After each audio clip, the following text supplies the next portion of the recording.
When Clara Whitmore pulled the drowning Apache warrior from the flooded river, she never imagined it would seal her fate. 3 weeks later, he returned with 50 mounted warriors, their war paint gleaming in the desert sun. The entire settlement froze in terror as he rode straight toward her, his eyes locked on hers with an intensity that made her heart stop. "You saved my life," he declared in perfect English, his voice carrying across the silent crowd. "Now you belong to us.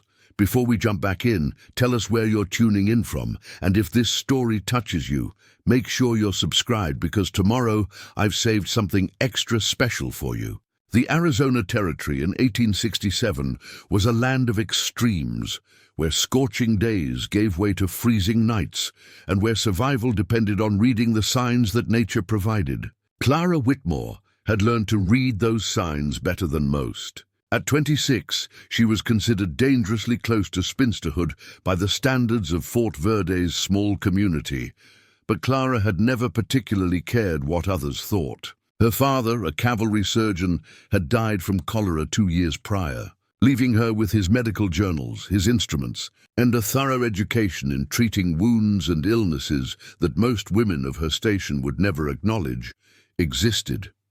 She lived in a modest cabin on the outskirts of the settlement, close enough to be considered part of the community, but far enough to maintain the independence she cherished. The cabin sat near Beaver Creek, a normally placid waterway that wound through the valley before joining the Verde River.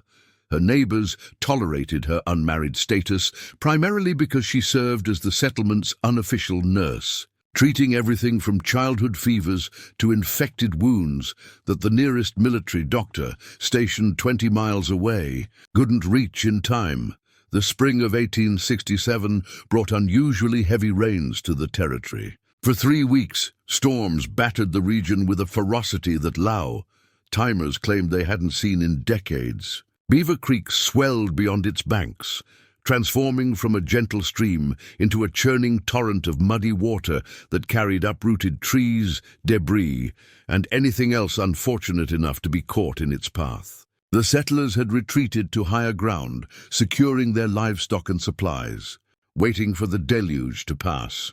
On the morning of April 12th, Clara stood on her porch, watching the swollen creek rage past her property. The water had risen to within 15 feet of her cabin, and she knew that if the rains continued, she would need to evacuate. She had already packed her most essential belongings, her father's medical kit, his journals, some dried food and a change of clothes, into a waterproof canvas bag. But something kept her there, a feeling she couldn't quite name, as if the storm itself was holding its breath, waiting for something to happen.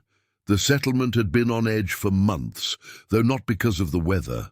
Apache raids had increased in frequency and boldness throughout the winter. The Army's campaign to relocate the Apache to reservations had driven many bands into the mountains, where they struck back at settlements and supply trains with devastating efficiency. Fort Verde itself had been attacked twice, though both times the raiders had withdrawn before significant casualties occurred on either side. The message was clear. This was Apache land, and the white settlers were unwelcome intruders.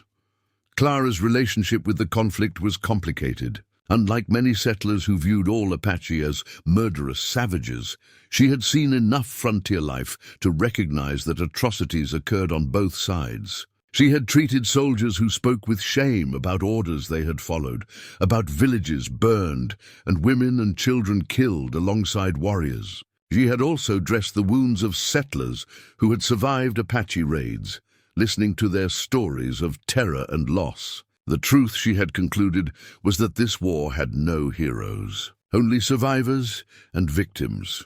The settlement's men frequently discussed Apache tactics around evening fires, their voices mixing fear with grudging respect. They spoke of warriors who could cross rocky terrain without leaving tracks, who could shoot arrows with deadly accuracy from horseback, who fought with a knowledge of the land that made them nearly impossible to defeat in their own territory. Clara listened to these conversations while treating minor ailments, saying nothing, but storing the information away in her analytical mind. She had seen Apache warriors exactly 3 times in her 2 years at Fort Verde. The first time had been from a distance, a small group of mounted men watching the settlement from a ridge, silhouetted against the sunset before vanishing like smoke. The second time had been when she was gathering herbs near the creek. She had looked up to find a young warrior standing motionless in the tree line, observing her. They had stared at each other for perhaps 30 seconds before he melted back into the forest without a sound. The third time had been during the most recent raid on the fort, when she had glimpsed warriors moving through the chaos with practiced efficiency, taking horses and supplies rather than lives when possible.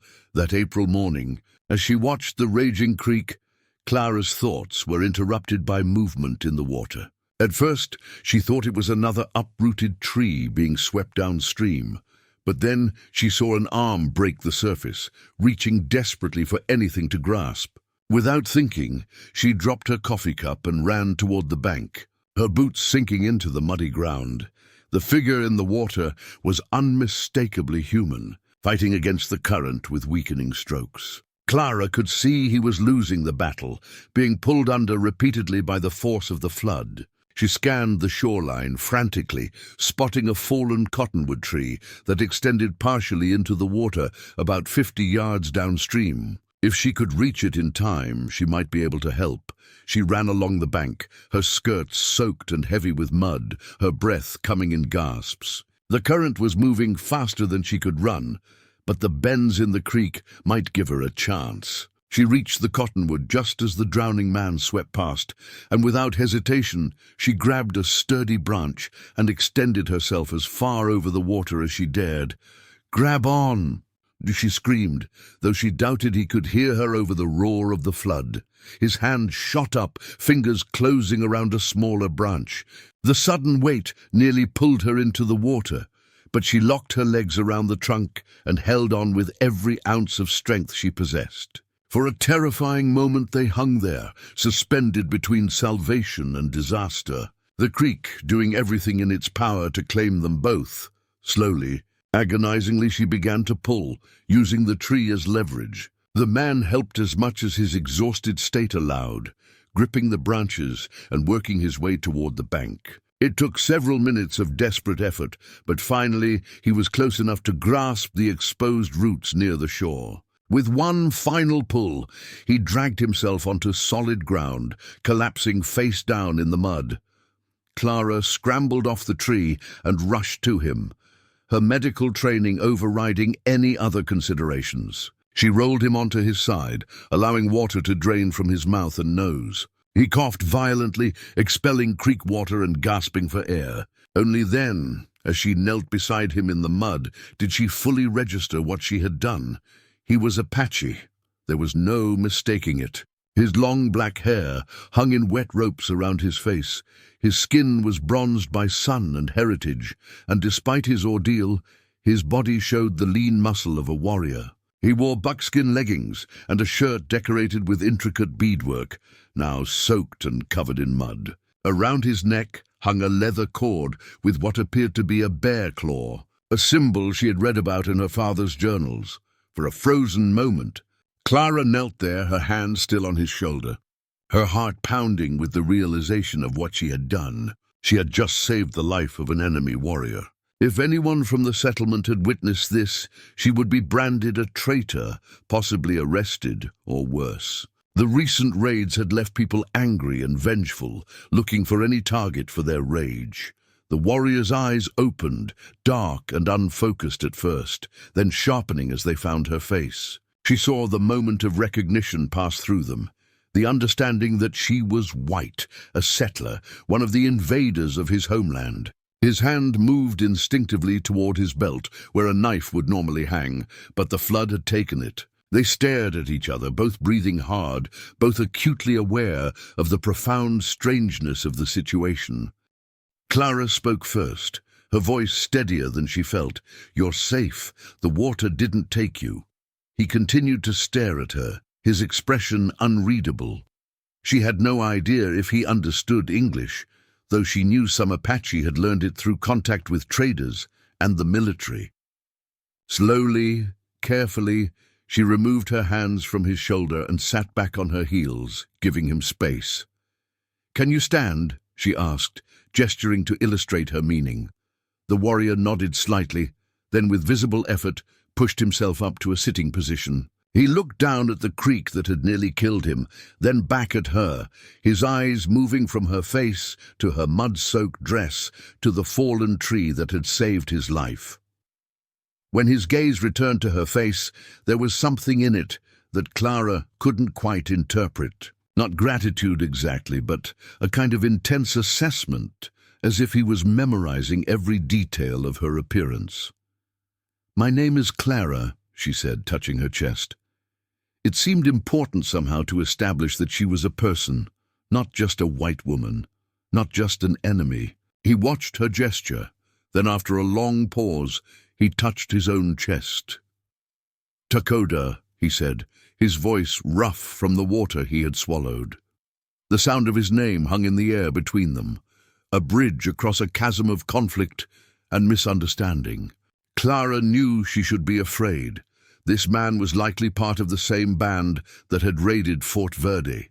He was a warrior, trained to kill, and she was alone with him, far from any help. But as she looked into his eyes, she felt no fear.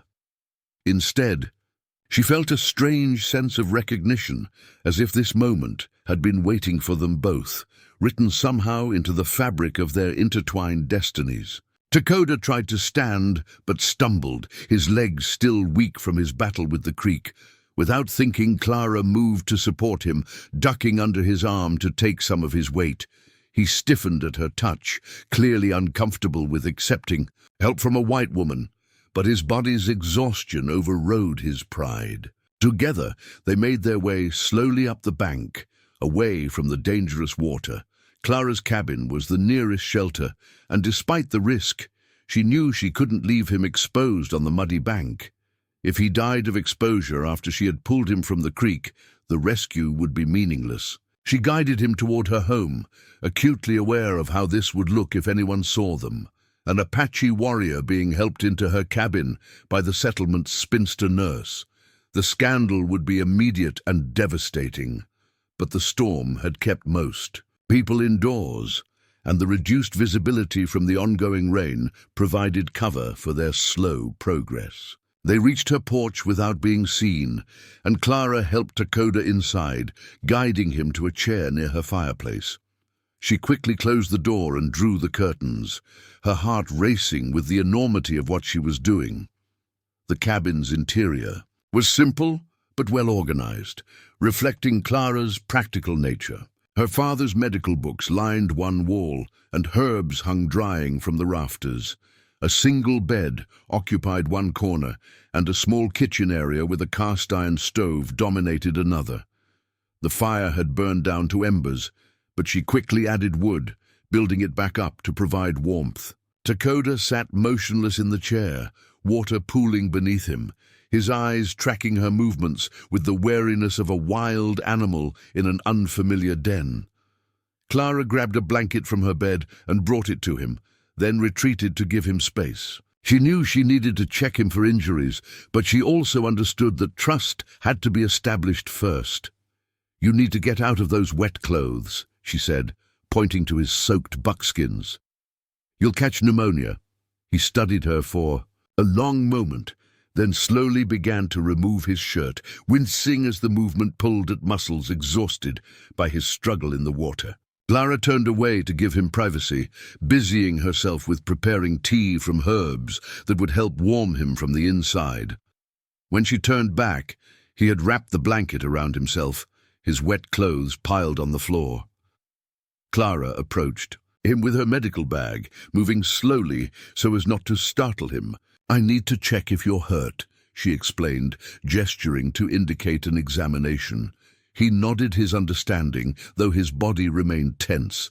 She worked methodically, checking his pupils for signs of head injury, listening to his breathing, examining the various cuts and bruises that covered his arms and torso. His body bore the scars of a hard life, marks from previous wounds and conflicts.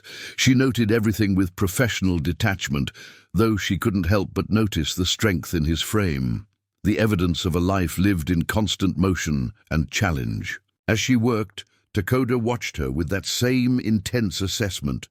When she applied a salve to a particularly deep cut on his shoulder, he didn't flinch, though she knew it must have stung. His stoicism reminded her of soldiers she had treated, men trained to endure pain without complaint.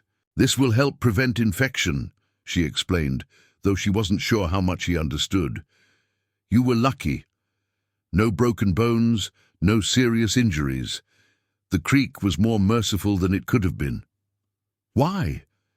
His voice startled her, a single word in clear English. Clara looked up from bandaging his shoulder.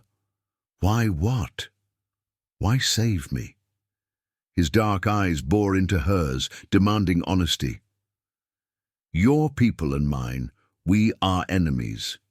You could have let the water take me. It would have been easier, safer for you." The question hung heavy in the small cabin, challenging Clara to examine her own motivations. Why had she risked her life for an Apache warrior? Why was she now harboring him in her home, endangering herself and potentially aiding the enemy? "Because you're a human being," she said finally, meeting his gaze without wavering. "Because my father taught me that a healer helps whoever needs help, regardless of the uniform they wear or the side they fight for. Because letting someone die when I could save them would make me less than I want to be." Takoda studied her face for a long time, as if trying to determine whether she was telling the truth or merely naive. Finally, he nodded slowly, a gesture that seemed to convey both understanding and something deeper, a recognition of the rare quality she possessed. They sat in silence as the storm continued outside, the rain drumming on the cabin roof, the wind howling through the valley. Clara prepared food, simple corn cakes and dried meat, and they ate without speaking. The situation was too strange, too unprecedented for casual conversation. They were enemies by circumstance, bound together by chance, and the arbitrary decisions of forces larger than themselves. As evening approached and Takoda's strength began to return, Clara knew a decision had to be made. He couldn't stay here.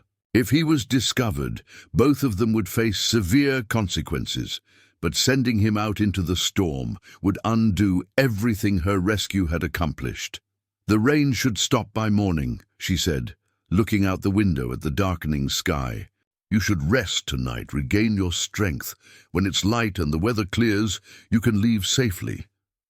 Takoda nodded his agreement, but his eyes held a question.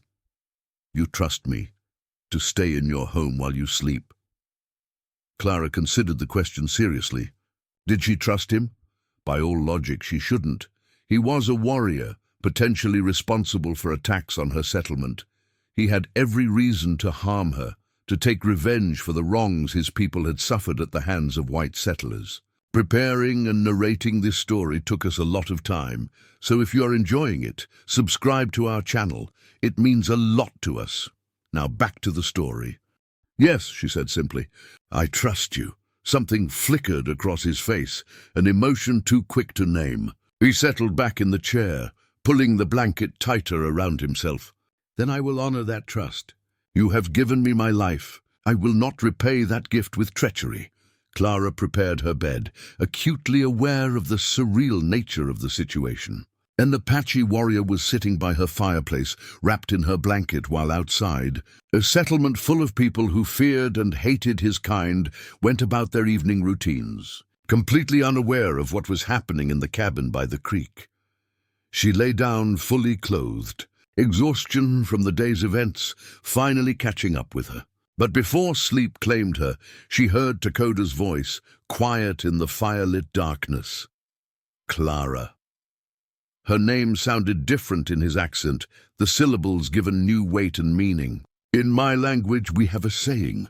When someone saves your life, they become responsible for it. What you have done today, it binds us. This debt I owe you, it cannot be paid with words or simple gratitude. She turned to look at him, seeing his profile silhouetted against the fire's glow. I don't want payment. I did what anyone should do, but not what anyone would do, he countered. You saw an enemy drowning, and you risked yourself to save him. That is rare. That is worthy of recognition and respect.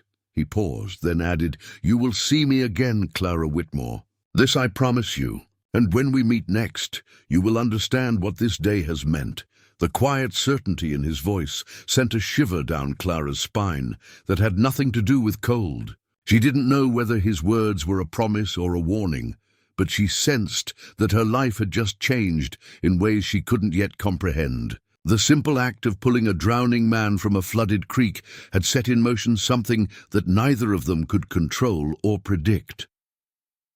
As she finally drifted into uneasy sleep, the storm raged outside, washing away the old order of things. Preparing the ground for whatever was to come, dawn broke with an eerie stillness. The storm had passed during the night, leaving behind a world transformed by water and wind. Clara woke to find the chair by the fireplace empty, the blanket neatly folded, and Takoda gone. His clothes had disappeared from where they had been drying near the hearth. On her table lay a small bundle wrapped in soft deerskin.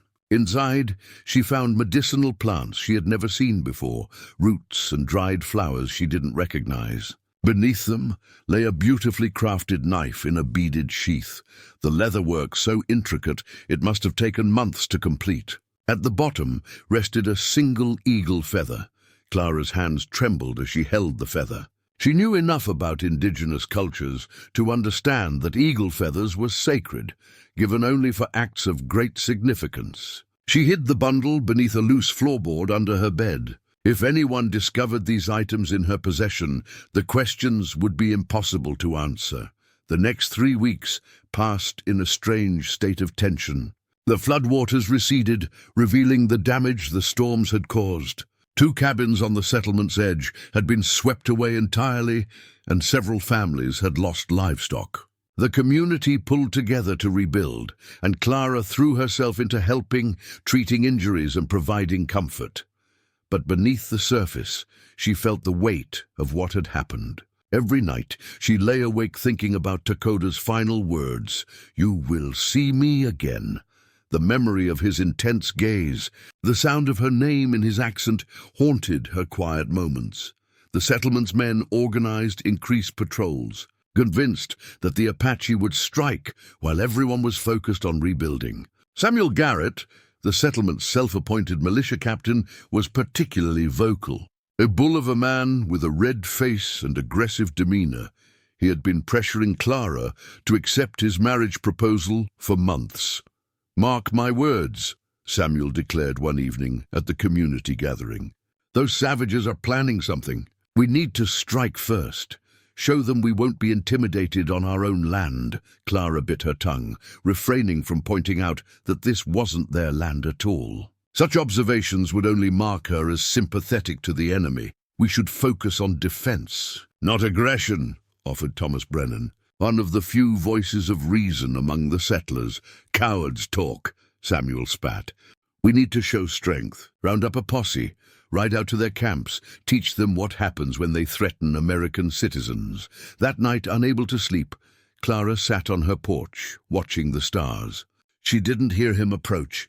One moment she was alone, and the next, Takoda was standing at the edge of her porch. "Materialize from the shadows, like a spirit. You move like a ghost," she whispered, glancing nervously toward the settlement. "I learned to move unseen. It is necessary for survival." He stepped closer, wearing war paint in stark lines across his cheekbones. "I came to warn you." Clara's blood ran cold. "Warn me about what?" "Your men plan to attack my people. We know this. Our scouts have watched them." His eyes held hers with fierce intensity. "My brother chiefs want to strike your settlement first. But I spoke against this. I told them of a white woman who saved an Apache life when she could have let him die. What did they say? They said one honorable person does not redeem a people built on broken promises and stolen land. They are not wrong, Clara Whitmore. But everything I said about you is also true. So what happens now?" Now you must choose. In 3 days, my people will move our camp deeper into the mountains. Your men will find nothing when they ride out. But the warriors may turn their rage on this settlement instead." He paused. "Unless there is another way." "What other way?" "The debt I owe you weighs on me. There is a tradition, very old, rarely used. When two peoples are on the edge of war, a bond can be created through an exchange that benefits both sides." He took a step closer. "You come with me to my people. You live among us, learn our ways, share your healing knowledge. You become a bridge between our worlds. In return, my warriors will not attack your settlement." The audacity of the proposal left Clara speechless. "And if I refuse?" "Then blood will be shed. More hatred will grow. The cycle will continue until one side destroys the other completely." His eyes softened slightly. "I know what I'm asking you to sacrifice, but you are the kind of person who would sacrifice much to prevent needless death." He was right. Clara thought of the families in the settlement, the children she had treated, the women she had helped through difficult births. She thought of them dying in an Apache raid, achieving nothing except perpetuating endless vengeance. How would this work? "In 3 days, at dawn, my warriors and I will come to the settlement. We will come in numbers large enough to be taken seriously, but in peace, carrying white flags. We will present our proposal, that you will come with us as a gesture of good faith, a living treaty. In return, we will not raid this settlement. They'll never agree. Samuel will see it as weakness, perhaps. But there are others who do not share his hunger for violence. If you stand with us, if you tell your people that you go willingly, some will listen. And if they refuse," Dakota's expression hardened, "then we will take you anyway.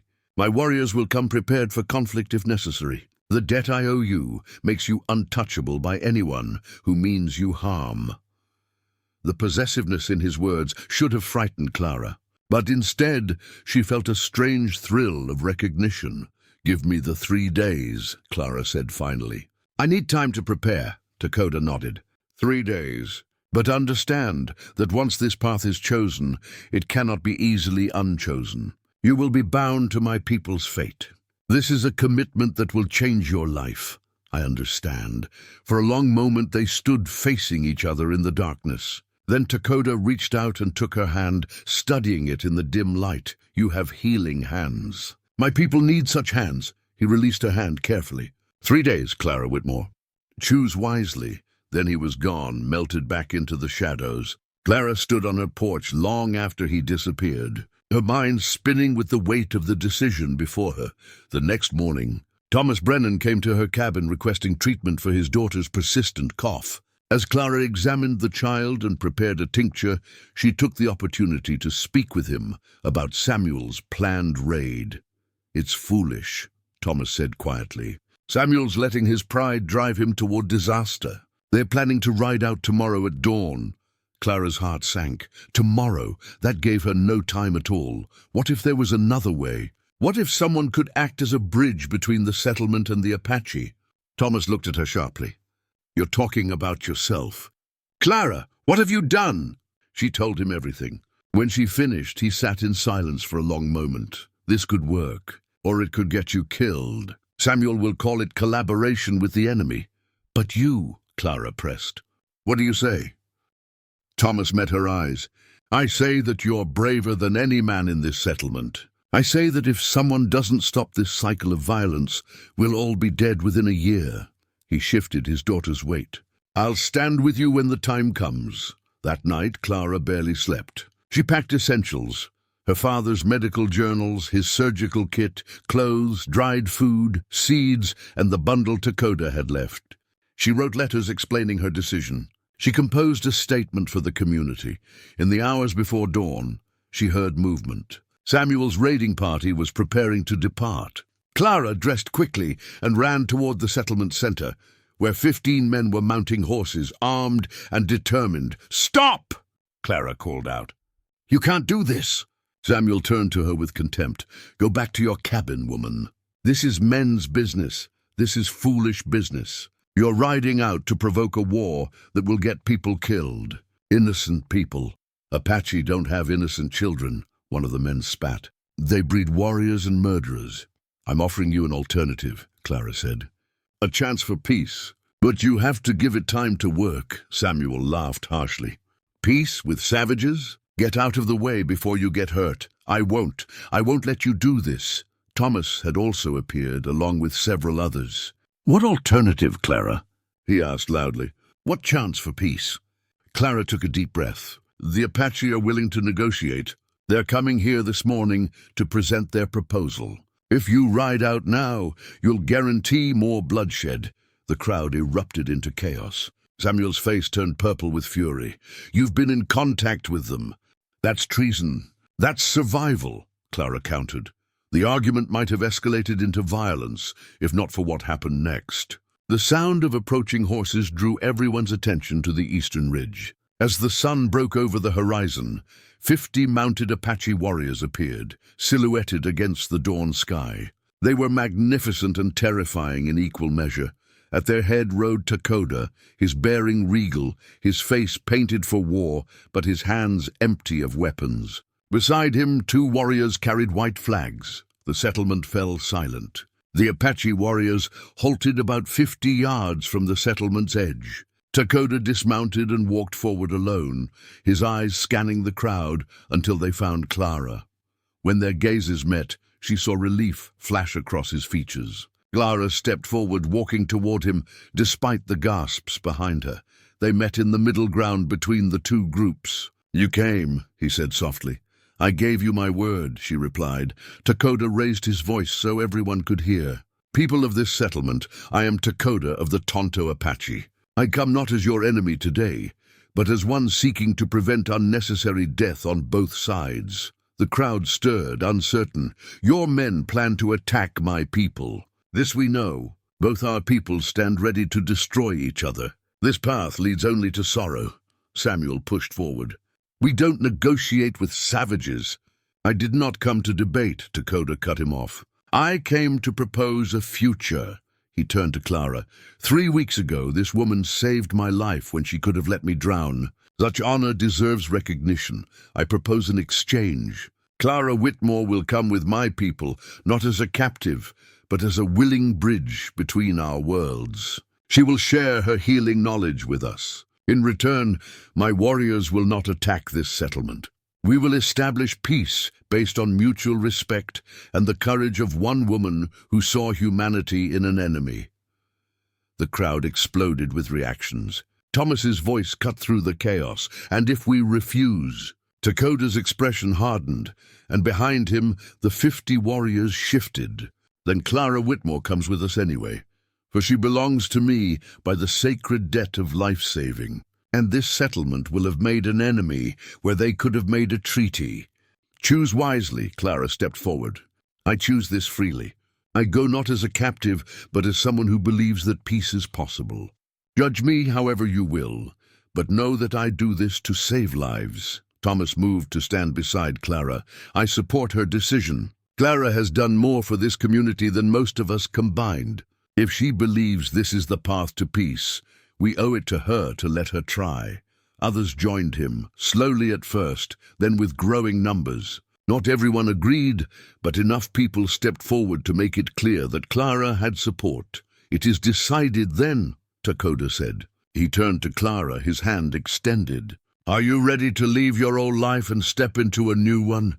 Clara looked one last time at the settlement, at Thomas, who gave her an encouraging nod, at the cabin by the creek. Then she looked at Takoda, at the warriors behind him, at the possibility of a life where her courage might be valued. She placed her hand in his. I'm ready. Takoda led her toward his horse and helped her mount with surprising tenderness. He swung up behind her, his arm settling around her waist to steady her. The gesture was protective and possessive. We ride, Takoda commanded, and the 50 warriors wheeled their horses in perfect synchronization as they began to move away. Clara heard voices calling after her in anger, fear, and reluctant respect. She didn't look back.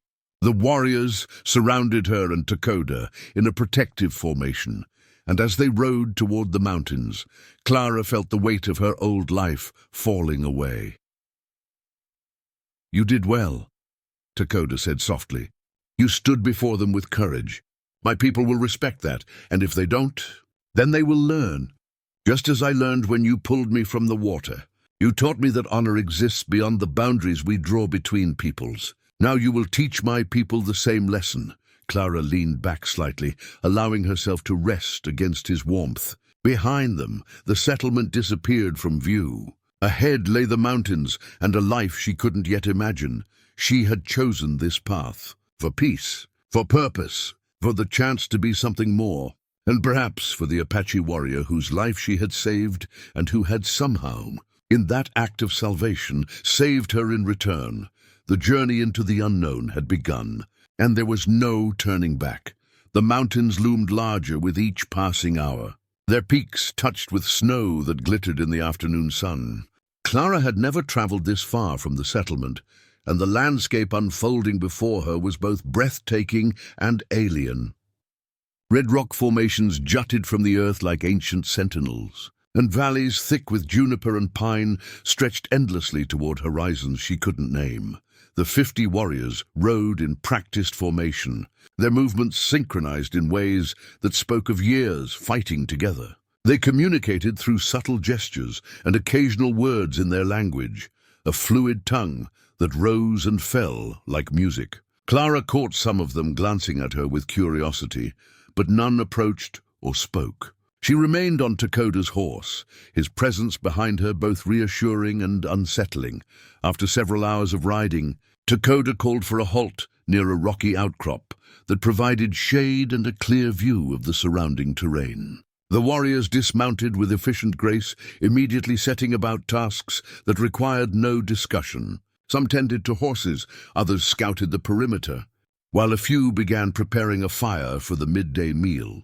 Dakota helped Clara down from the horse, his hands steadying her as her legs wobbled from the long ride. She wasn't accustomed to horseback travel, and her muscles protested the unfamiliar position. You'll adjust, he said, reading the discomfort in her expression. By the time we reach our camp, you'll ride like you were born to it. How far is your camp? Clara asked, accepting the waterskin he offered.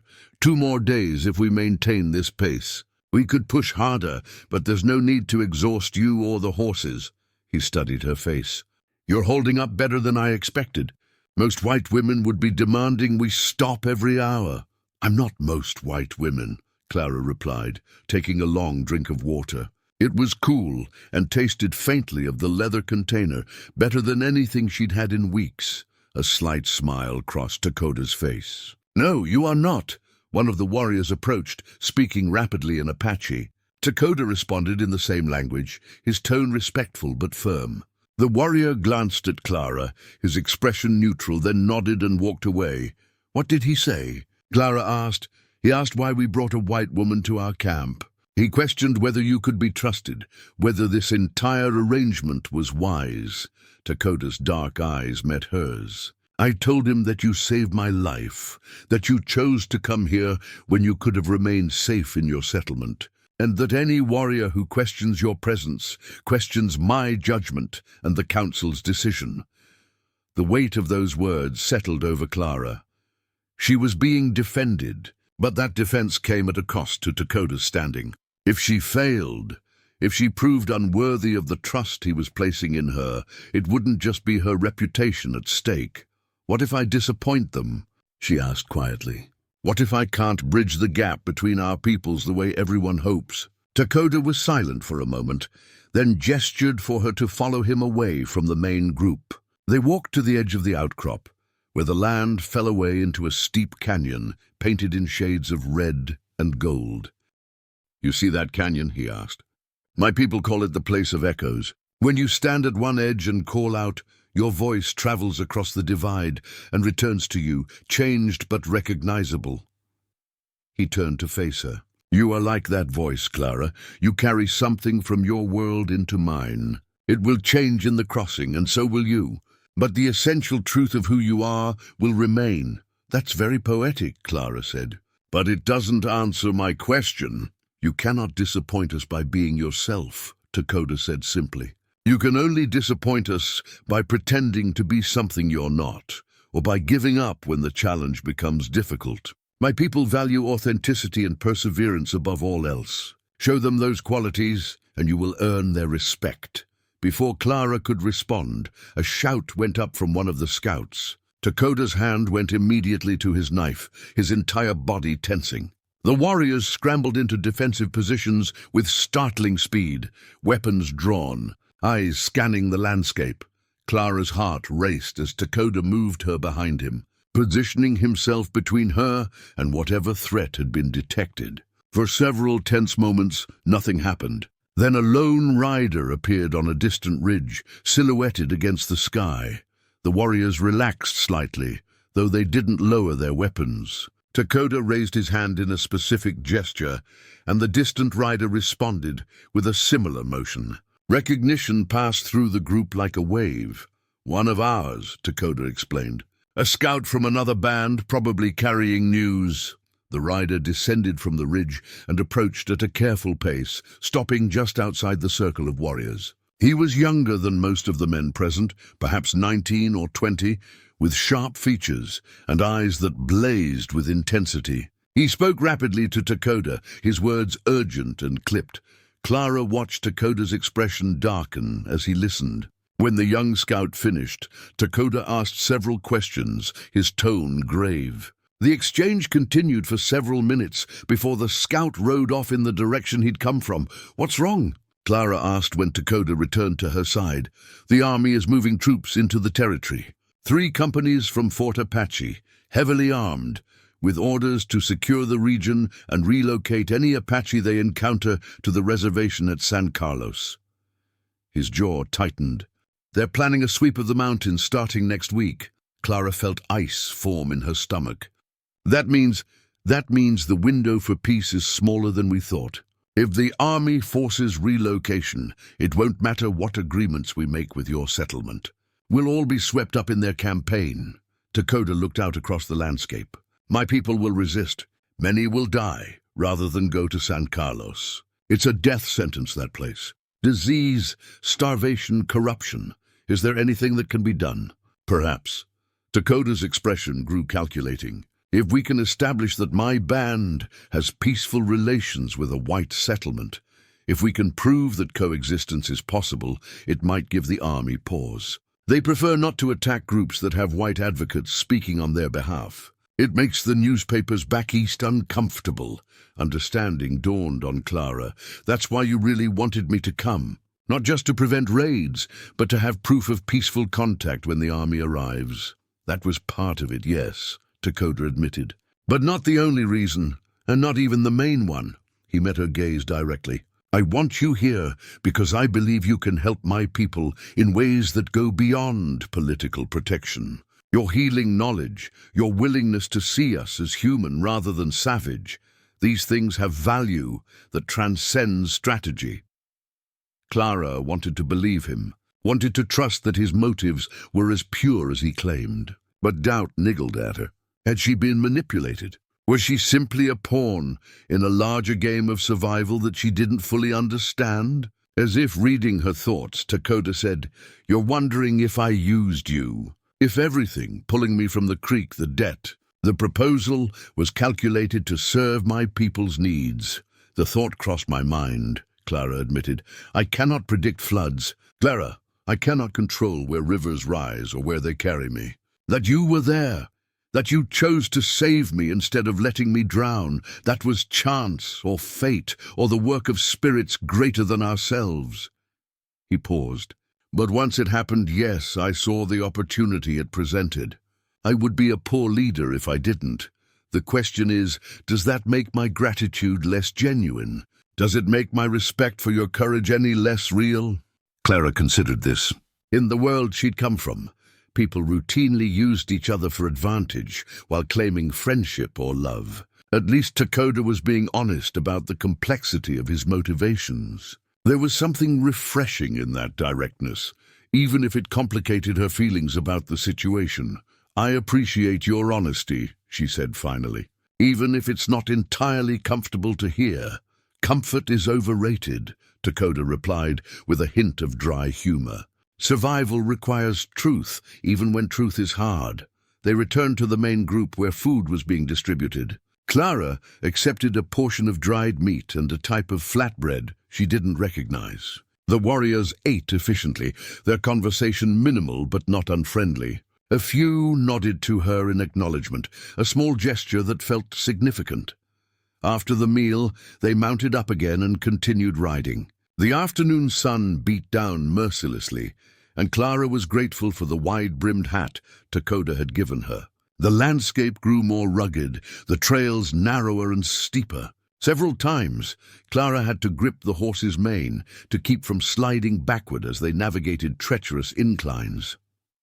Dakota spoke to her during these stretches, teaching her words in his language. The word for water, for mountain, for sky, for friend. His voice was patient, repeating the words until she could approximate the correct pronunciation. Some of the warriors riding nearby listened to these lessons with what might have been amusement, though their faces remained largely impassive. "Why is your language so different from English?" Clara asked during one of these impromptu lessons. "The sounds are completely foreign to my tongue, because we are completely foreign people," Dakota replied. "Our language grew from this land, shaped by the sounds of wind in canyons and water over stones. Your language came from across the ocean, from places of rain and fog and crowded cities. Of course they sound nothing alike. Do you think I'll ever truly learn it? You'll learn enough to communicate. Whether you master it depends on how long you stay with us and how deeply you commit to understanding our ways." He paused. Learning a language is learning to think differently. Many white people refuse to learn Apache because they don't want to think like we think, see what we see. It would complicate their certainty that they're superior. Clara heard the bitterness beneath his words, the accumulated weight of slights and dismissals and dehumanization. "I want to learn," she said firmly, "not just the words, but the way of thinking behind them." "Then you will," Dakota said simply, "because wanting is half the battle." As evening approached, they made camp in a protected hollow surrounded by towering pines. The temperature dropped rapidly once the sun disappeared behind the mountain peaks, and Clara was grateful when one of the warriors brought her a heavy blanket woven from wool and decorated with geometric patterns in red and black. "From my sister," Dakota explained. "She sent it with me, knowing I would need something to keep a white woman warm in the mountains." "Your sister knew you were bringing me back?" Clara asked, surprised. "The entire band knows. We discussed the proposal in council before I came to your settlement. Nothing of this magnitude happens without consensus." He saw her expression and added, "You thought this was just my decision." "Clara, my people are not ruled by chiefs the way yours are ruled by your government. We make decisions together, with input from elders, warriors, and women alike. I may lead in battle, but I don't command in peace. I guide, I suggest, I argue for what I believe is right. But ultimately the people decide." This revelation shifted Clara's understanding of the situation. She wasn't being brought to face the judgment of one man, but of an entire community that had already debated and decided her fate before she even knew their names. "And what did they decide about me?" she asked nervously. "That you deserve a chance to prove yourself. That the act of saving my life suggests honor worth recognizing. That we would rather try peace with one settlement than continue the slow death of constant warfare." Dakota arranged his bedroll near hers, close enough to provide protection, but far enough to be respectful. "But they also decided that if you prove false, if you betray their trust or bring harm to our people, the consequences will be severe." "What kind of consequences?" "The kind we don't need to discuss unless it becomes necessary," Dakota said firmly. "Focus instead on succeeding, not on the costs of failure." That night, Clara lay wrapped in her borrowed blanket, staring up at stars that seemed impossibly bright and numerous in the mountain darkness. Around her the warriors slept or kept watch in rotation, their presence a reminder that she was now in a world governed by rules she barely understood. She thought about Thomas and the others back at the settlement, wondering if they were sleeping peacefully now that the threat of raid had been lifted, or if they lay awake worrying about what would happen to her. She thought about her cabin by the creek, probably already being claimed by someone else, her few possessions distributed or discarded. She thought about her father, who had taught her to heal anyone regardless of who they were, and wondered if he would be proud or horrified by the choice she'd made. A sound drew her attention, soft footsteps approaching. She tensed, then relaxed when she recognized Dakota's silhouette against the starlight. "Can't sleep?" he asked quietly, settling down on a rock near her bedroll. "Too much to think about," Clara admitted. "Too many questions about what happens next. Questions are good. They mean you're taking this seriously." He gazed out at the darkness. "Tomorrow we'll reach the high passes. The day after, we'll descend into the valley where my people make their camp. When we arrive, you'll be presented to the council. They'll want to hear you speak, to see for themselves what kind of woman saves an Apache from drowning." "What should I say?" "The truth," Dakota said simply. "Tell them why you did it. Tell them what you hope to accomplish. Tell them what you're willing to give and what you're not willing to sacrifice. They'll respect honesty more than any carefully crafted speech." Clara nodded, though anxiety continued to churn in her stomach. "Dakota, can I ask you something personal?" "You can ask." "I may not answer, but you can ask. Why did you really accept your chief's decision to bring me to your people? You could have argued against it, could have insisted on a different solution. But you didn't. Why?" In the darkness, she couldn't read his expression clearly, but she heard something shift in his breathing, a hesitation that suggested her question had struck deeper than expected. "Because when I was in that water, drowning, I saw my death," he said finally. "I saw it clearly, felt it pulling me down. I'd made my peace with it. And then your hand grabbed mine, and suddenly I was being pulled toward life instead. Toward shore. Toward air and breath and a future I thought was finished." He paused. "In that moment, fighting to reach the bank, I saw your face. Not a white face, not an enemy face. Just a human face, full of determination and courage, refusing to let me die. And I thought, if this woman can see past everything that divides us to the essential humanity beneath, then perhaps there's hope for something better than the endless cycle of killing we're trapped in." The raw honesty in his words left Clara momentarily speechless. This wasn't political strategy or calculated manipulation. This was a genuine feeling, a confession of something that mattered deeply to him. "I saw a person drowning," Clara said softly. "That's all. Not Apache, not enemy. Just someone who needed help." "I know," Dakota replied. "That's exactly why I brought you here. Because if you can teach even a few of my people to see what you see, to look past hatred and fear to common humanity, then we might survive what's coming. Not just survive physically, but survive with our souls intact. Our capacity for mercy and hope still alive." They sat in silence after that. Two people from different worlds, sharing a moment of understanding beneath stars that cared nothing for human conflicts or tribal boundaries. Eventually, Dakota rose and returned to his own bedroll. Leaving Clara alone with her thoughts, she slept fitfully, dreaming of drowning and being saved, of canyons that echoed with voices that weren't quite human, of eagles soaring high above mountains that touched the sky. When she woke at dawn, her body ached from sleeping on the ground, but her mind felt clearer than it had in days. The second day of travel proved more challenging than the first. The trail narrowed to a rocky path that hugged the mountainside, with sheer drops on one side and towering cliffs on the other. The horses navigated carefully, their hooves finding purchase on stone, worn smooth by countless seasons of wind and rain. Clara forced herself not to look down at the dizzying emptiness beside them. She focused instead on Dakota's back, on the rhythm of the horse's movement, on breathing steadily despite the altitude making her lightheaded. "You're doing well," Dakota said, sensing her fear without needing to see her face. "We'll be through the worst of it soon. And if the horse slips?" Clara asked, her voice tight. "Then we fall together, and at least you won't die alone," Dakota replied with dark humor. But this horse has made this journey many times. Trust him."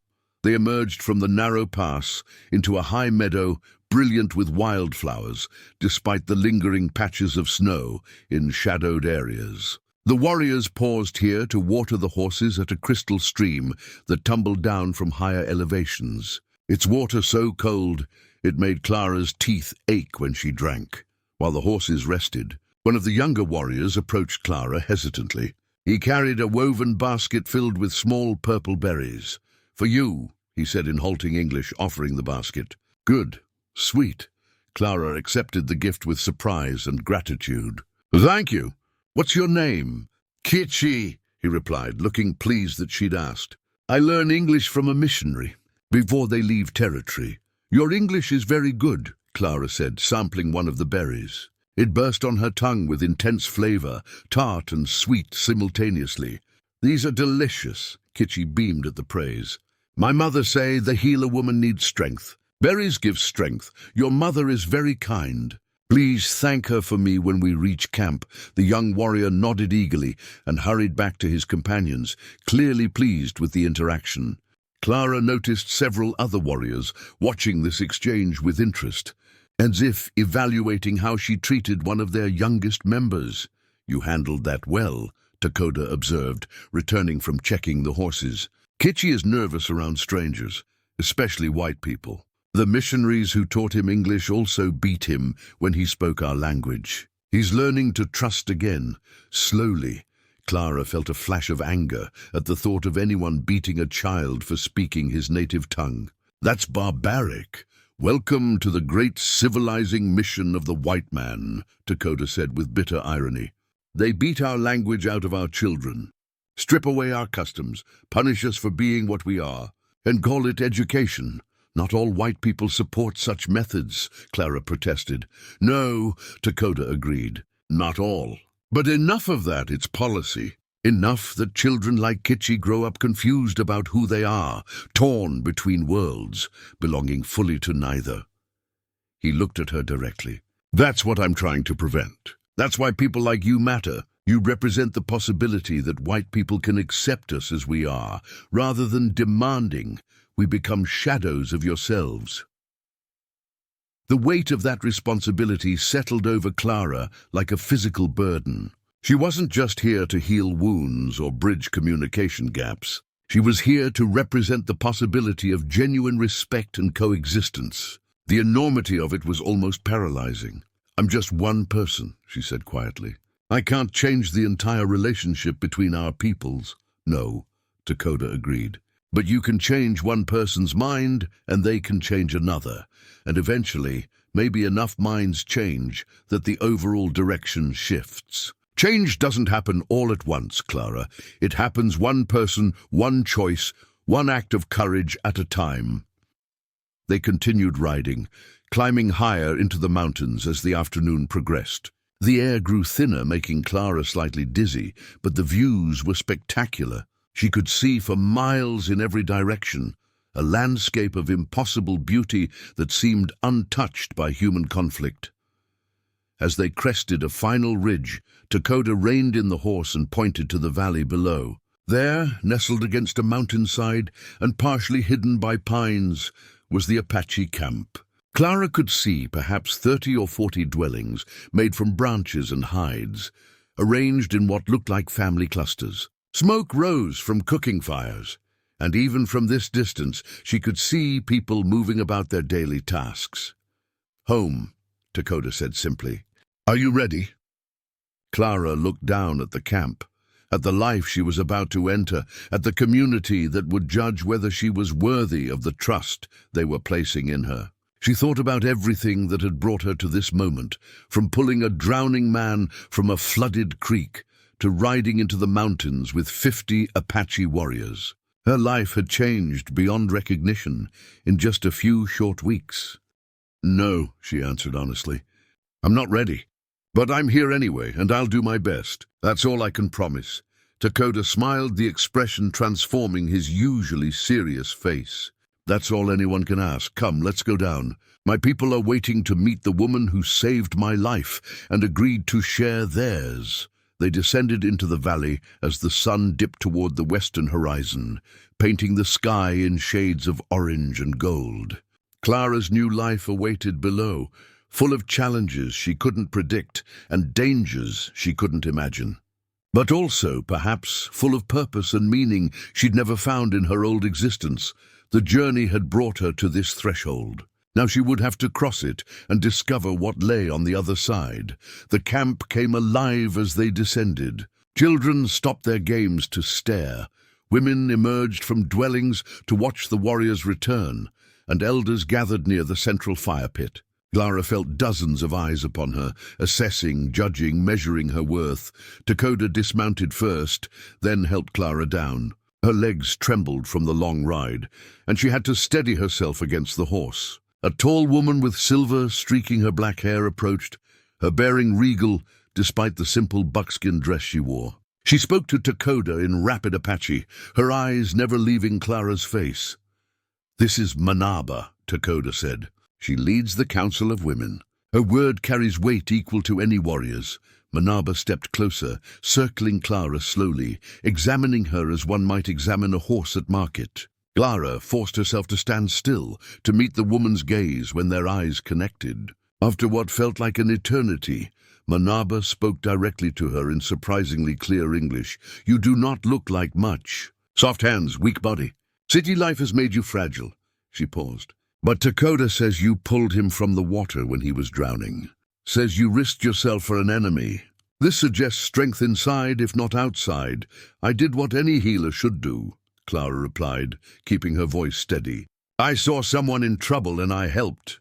"Any healer should, but most would not," Manaba corrected. "Especially not for Apache." She gestured toward a dwelling set slightly apart from the others. "You will stay there. My daughter will bring you water and food. Tomorrow you meet with the full council. They will decide if you stay or if you go back to your people." "I thought that was already decided," Clara said, glancing at Dakota. "We decided to give you a chance," Manaba said. "Whether you deserve more than that remains to be seen. Words are empty. Actions speak truth. We will watch your actions." With that pronouncement, Manaba walked away, leaving Clara standing beside Dakota in the center of camp. The other Apache had returned to their activities, though many still cast curious glances in her direction. "She's intimidating," Clara admitted quietly.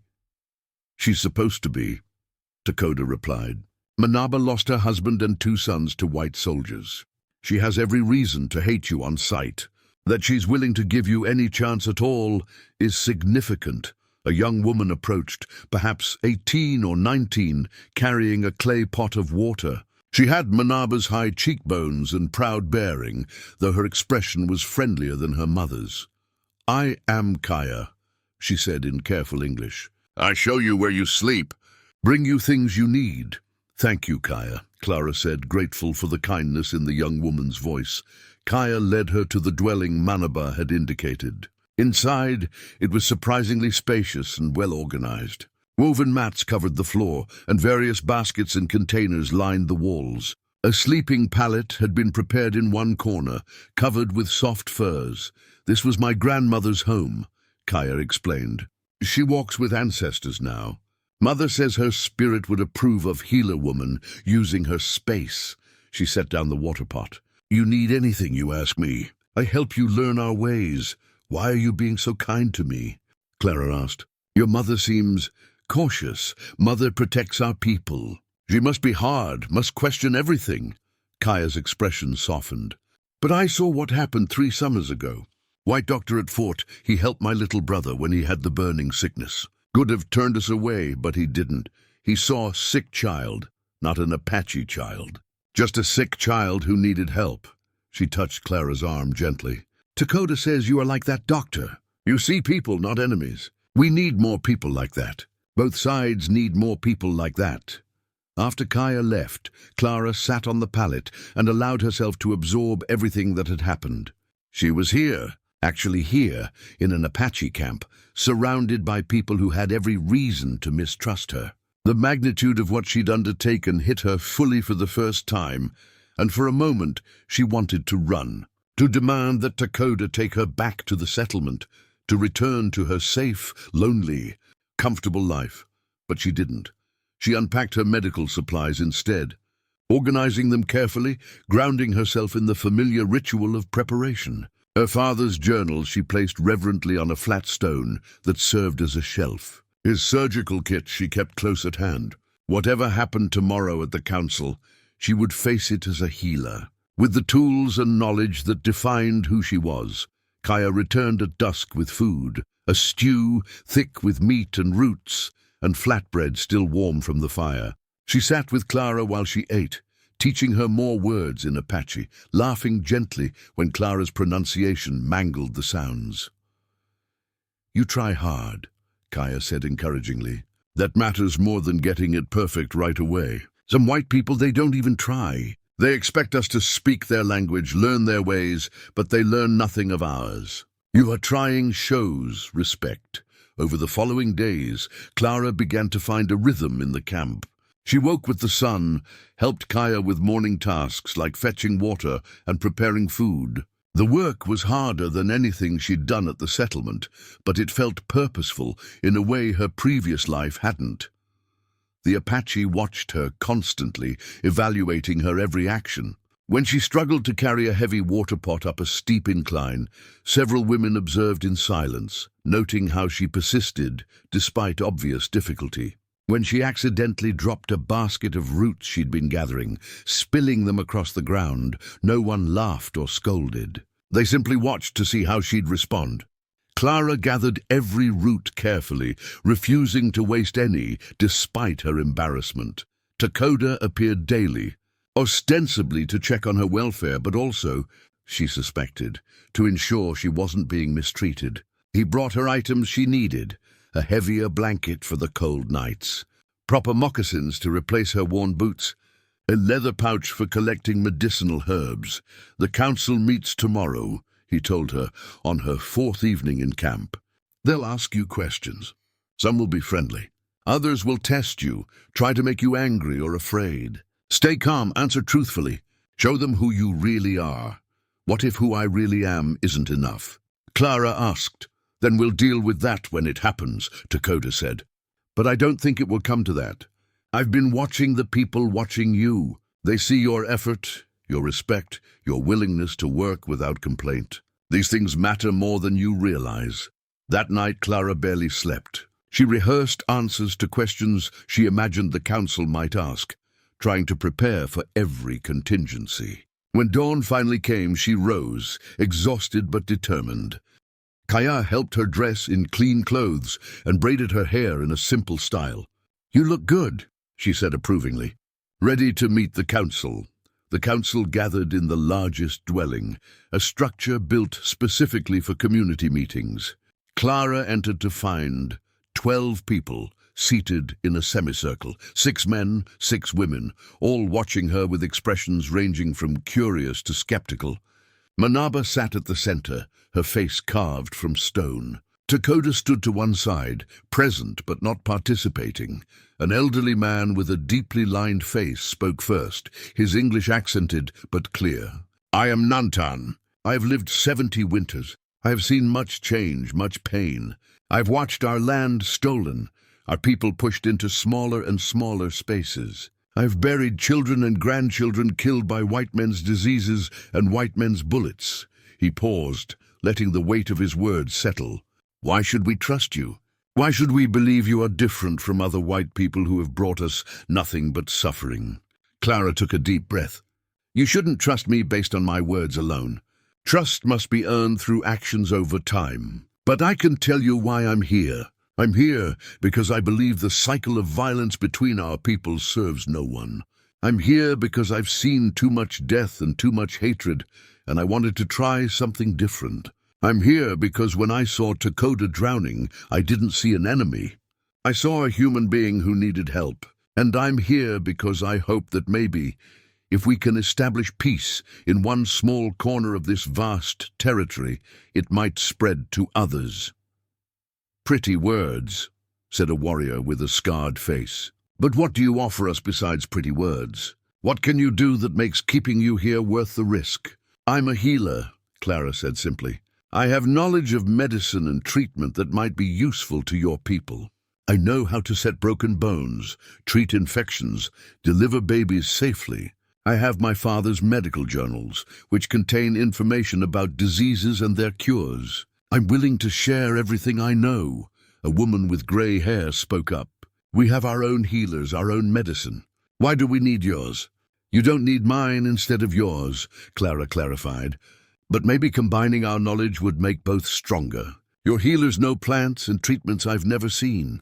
They know techniques and tools you might not have access to. Together we might save lives that would be lost with only one approach. This seemed to resonate with some council members. They exchanged glances and murmured comments in Apache. Manaba leaned forward. You saved Takoda's life. This creates a debt. But debts can be satisfied in many ways. Why agree to come here? Why not just accept payment and go back to your safe life? Clara met her eyes directly. Because my life wasn't safe, and it wasn't really mine. I was tolerated in the settlement, but I never truly belonged. I was useful, but not valued. Here I have the chance to be both. Here I have the opportunity to do something meaningful, to build something that matters. And honestly, I'm tired of living in a world where people are judged by what they look like or where they come from, rather than by their character and their actions. You speak of being judged by outsiders, Nantan said. Yet you come from the people who have judged us most harshly, who have called us savages, who have stolen our children to civilize them, who have broken every treaty they ever made with us. How do we know you won't betray us when it becomes convenient? You don't know that, Clara admitted. Just as I don't know for certain that I'll be safe here, that I won't be killed or harmed when tensions rise.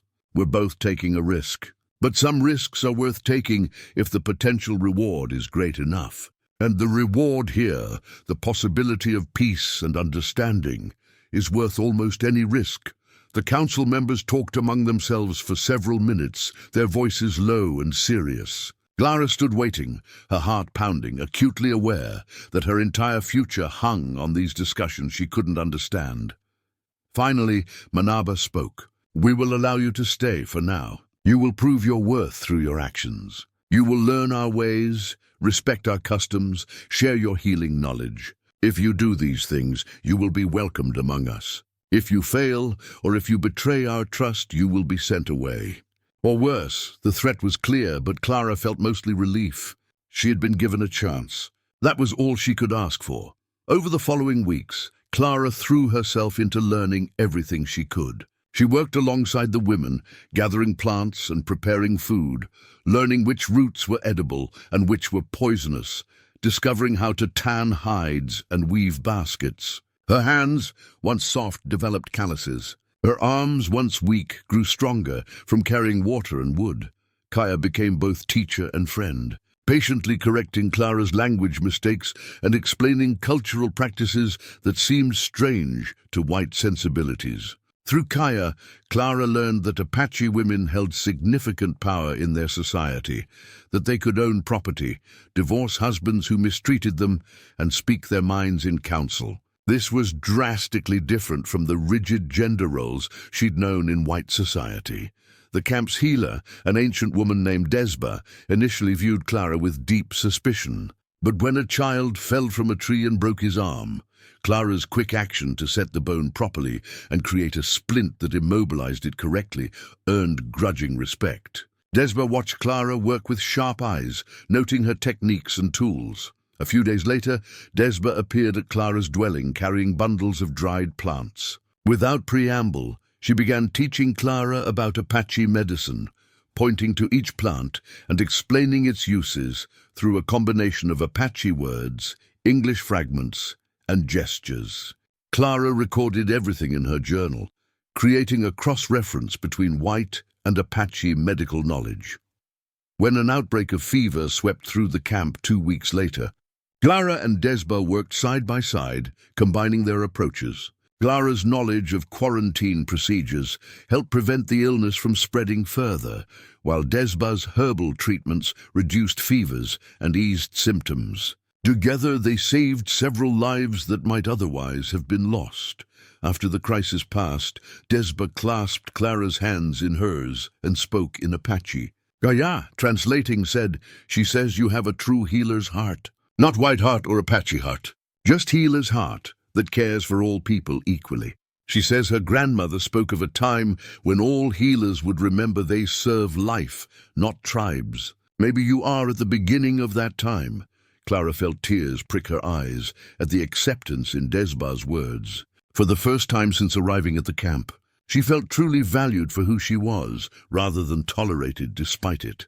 Takoda continued to visit regularly, and Clara found herself looking forward to these visits more than she wanted to admit. He brought her things she needed, checked on her progress, and often stayed to talk as evening fires were lit throughout the camp. They discussed everything, from healing practices to the political situation with the approaching army, from philosophical questions about justice to simple observations about daily life. One evening, as they sat outside her dwelling watching stars emerge in the darkening sky, Takoda asked, "Do you regret your choice? Coming here instead of staying with your people?" Clara considered the question carefully. "Sometimes I miss small things. The comfort of my cabin, books I can read easily, familiar foods. But regret? No. I've found something here I never had before: purpose, belonging, the sense that what I do matters in a way that goes beyond just treating individual ailments." "You've changed," Takoda observed. "You're stronger now, more confident. The woman who pulled me from the creek was brave, but uncertain. The woman sitting beside me now knows who she is. You've changed too," Clara said. "Or maybe I'm just seeing you more clearly. When we first met, you seemed so serious, so burdened by responsibility. Now I see you laugh with the children, joke with the warriors. You're more than just a leader. You're a person with hopes and dreams and fears like everyone else." Takoda smiled. "You see me clearly because you choose to see beyond the surface. Most white people look at Apache warriors and see only violence, only threat. You looked and saw humanity. That's a rare gift, Clara. Don't underestimate its power." Their conversations grew deeper and more personal as weeks turned into a month. Clara learned about Takoda's childhood, about his father who had died fighting soldiers when Takoda was 12, about his younger sister who had been taken to a mission school and never returned. She shared stories about her own losses, her mother who died when she was young, her father who had been brilliant but distant, her struggle to find a place in a society that had no room for independent women.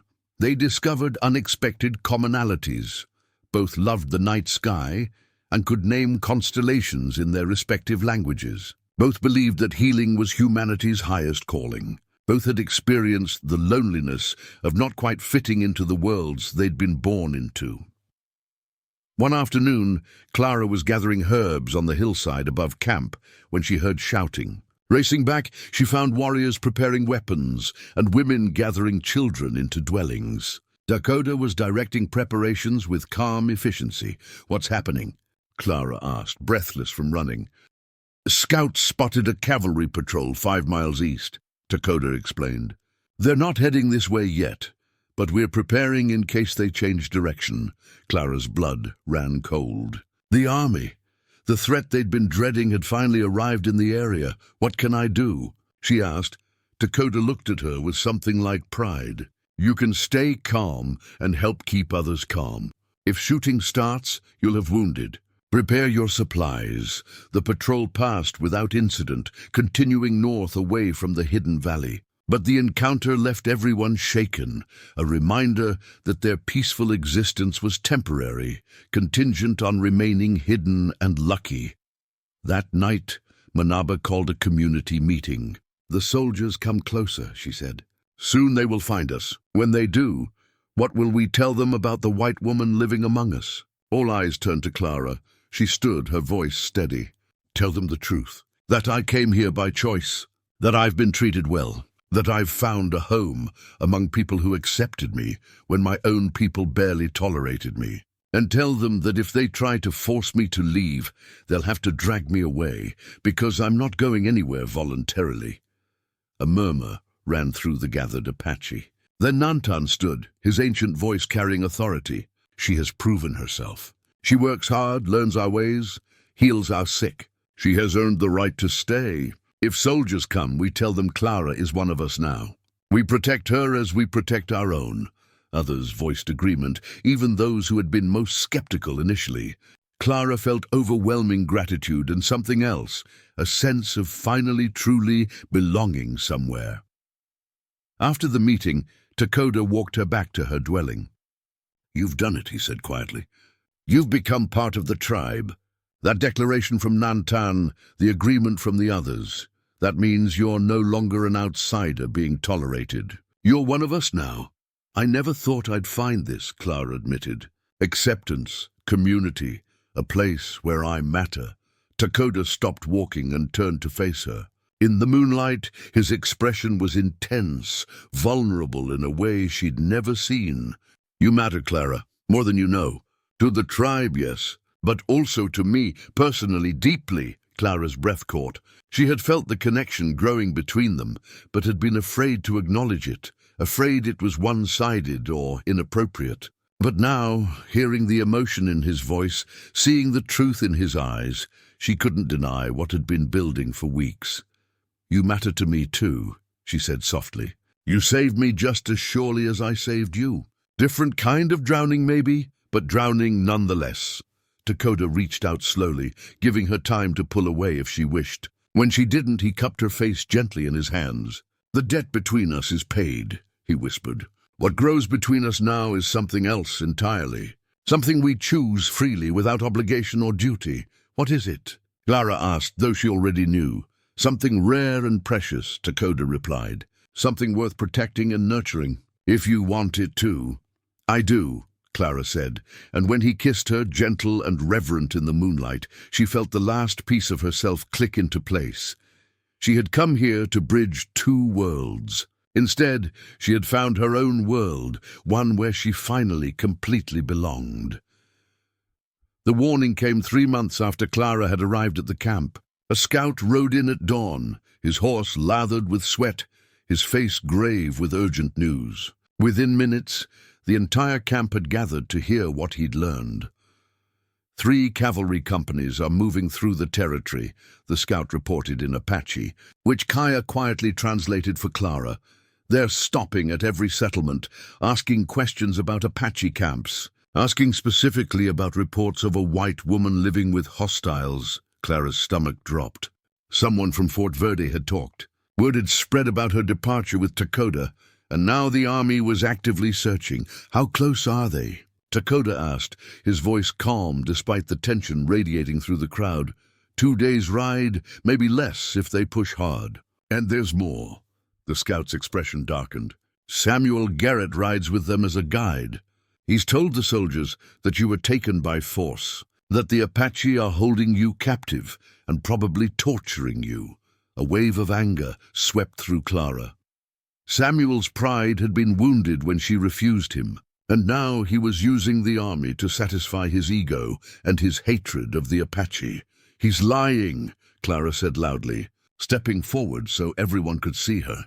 "I came here by choice. I stay by choice. I need to tell the soldiers the truth before this becomes a massacre." Manaba shook her head firmly. "If you go to them, they will take you. They will not believe you chose to live with us. They will say we forced you, brainwashed you. Samuel will make sure of that. But if I don't go, if they find the camp and I'm here, it will look like I was hiding," Clara argued. "It will confirm everything Samuel is telling them." "She's right," Takoda said, his jaw tight. "The soldiers won't stop searching until they find her or confirm she's dead. If we fight them, more will come. If we run, they'll hunt us across the territory. Our only option is to meet them openly, let Clara speak for herself, and hope there are enough reasonable men among them to prevent violence." "You're suggesting we walk into a trap," one of the warriors said. "Give up our defensive position and our advantage of surprise. I'm suggesting we choose peace over war when the choice is still ours to make," Takoda countered. "Once blood is spilled, there's no taking it back." The debate raged for an hour, with strong opinions on both sides. Finally, Nantan raised his hand for silence. "The woman must decide," he declared. "She is the one they seek. She is the one whose testimony matters. What does your heart tell you, Clara?" Clara looked around at the faces that had become so familiar and dear to her over the past months. Kaya, who had taught her Apache customs with endless patience. Desba, who had shared healing knowledge and treated her as an equal. The children who no longer stared at her as a strange white woman, but ran to her with scraped knees and small troubles. And Takoda, whose presence had become as necessary to her as breathing. "I'll go meet them," she said. "But not alone. I'll go with witnesses, people who can verify that I've been treated well, that I'm here freely. If I tell them the truth, and they still refuse to believe me, at least we'll know we tried every option before resorting to violence." "I'll go with you," Takoda said immediately. "No," Manaba interjected. "If you go, Samuel will claim you're controlling her, forcing her to lie. She needs to go with people the soldiers might trust."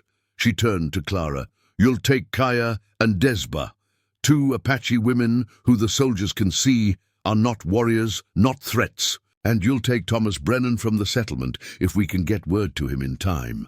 Thomas. Clara was surprised. She hadn't seen anyone from Fort Verde since she'd left. "He came here 2 weeks after you left," Manaba revealed. "Alone, unarmed, carrying white flag. He wanted to see for himself that you were safe. We let him visit with you briefly, then sent him back with a message that you were well and happy. He is a good man, that one. He will speak truth to the soldiers." Clara vaguely remembered a visit that had felt almost dreamlike.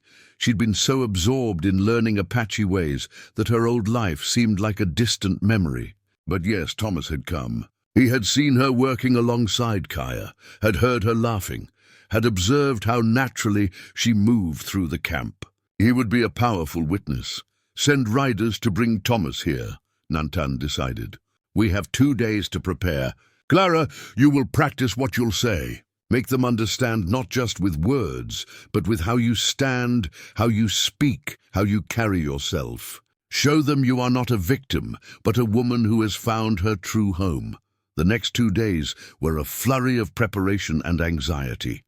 Thomas arrived the following afternoon, having ridden hard when the Apache messengers found him at his ranch outside Fort Verde. "The whole settlement is in an uproar," he told Clara when they had a moment to speak privately. "Samuel has half the people convinced you're being tortured, the other half convinced you've betrayed them. Only a few of us are trying to tell them the truth, that you made a choice for peace. Will the soldiers listen to you?" Clara asked. "Maybe. I know the captain leading the expedition, Captain Morrison. He's a decent man, not one of the Indian haters looking for glory in killing. If I can speak to him directly, if he can see you're unharmed and hear you speak freely, he might be reasonable. And if he's not?" Thomas's expression was grim. "Then we all better hope Takoda's warriors are as skilled as their reputation suggests, because Samuel is going to push for an attack regardless of what you say." That night, Clara lay awake, her mind churning with possibilities and fears. Takoda appeared at her dwelling after midnight, moving silently through the darkness.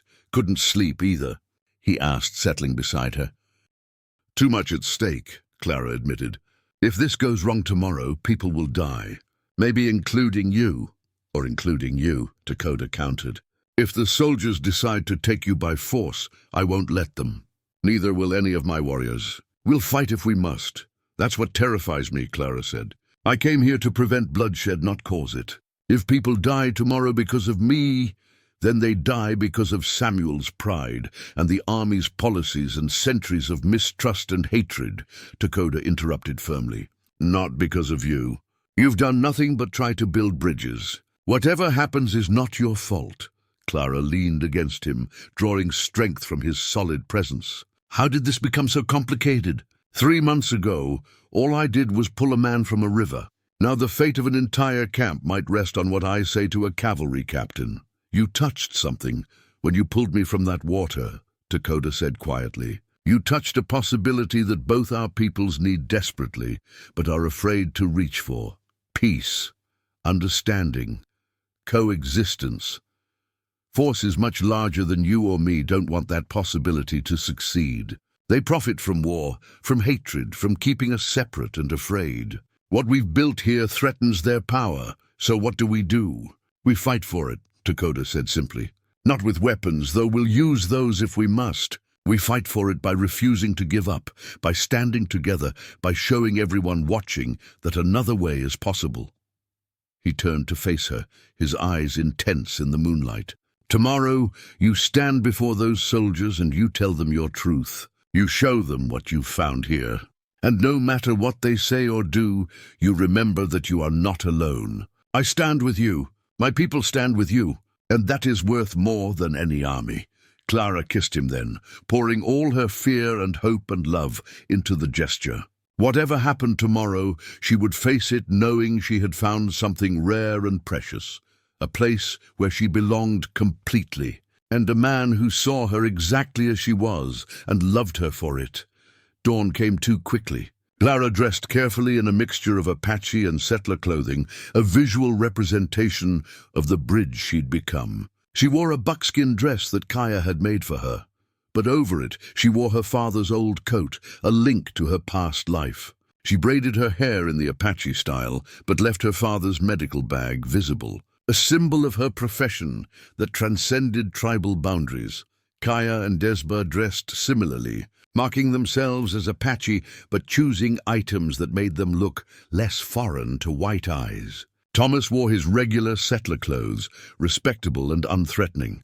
Dakota insisted on accompanying them part way, along with a dozen warriors who would remain hidden but close enough to intervene if violence erupted. As they rode toward the meeting point, a clearing halfway between the camp and where scouts reported the soldiers were camped, Clara's heart hammered against her ribs.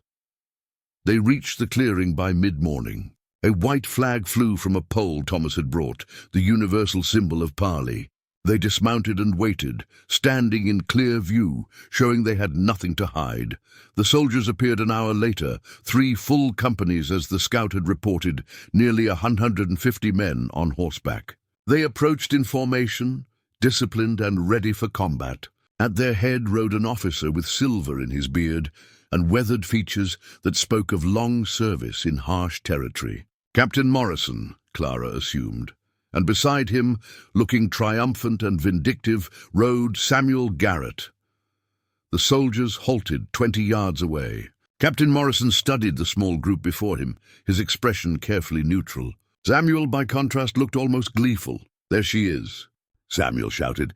"I told you they had her. Look at her, dressed like a savage.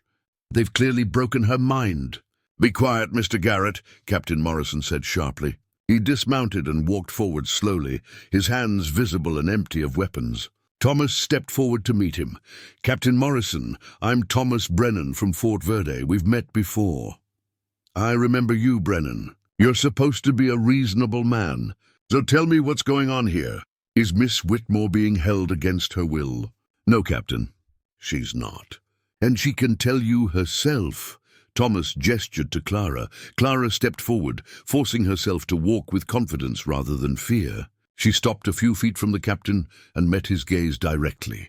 "Captain Morrison, my name is Clara Whitmore. I left Fort Verde 3 months ago by my own choice. I came to live among the Tonto Apache, to serve as a healer, and to establish peaceful relations between their people and the settlement. I've been treated with nothing but respect and kindness. I'm here of my own free will, and I have no desire to leave." "That's a lie," Samuel burst out, dismounting and striding forward.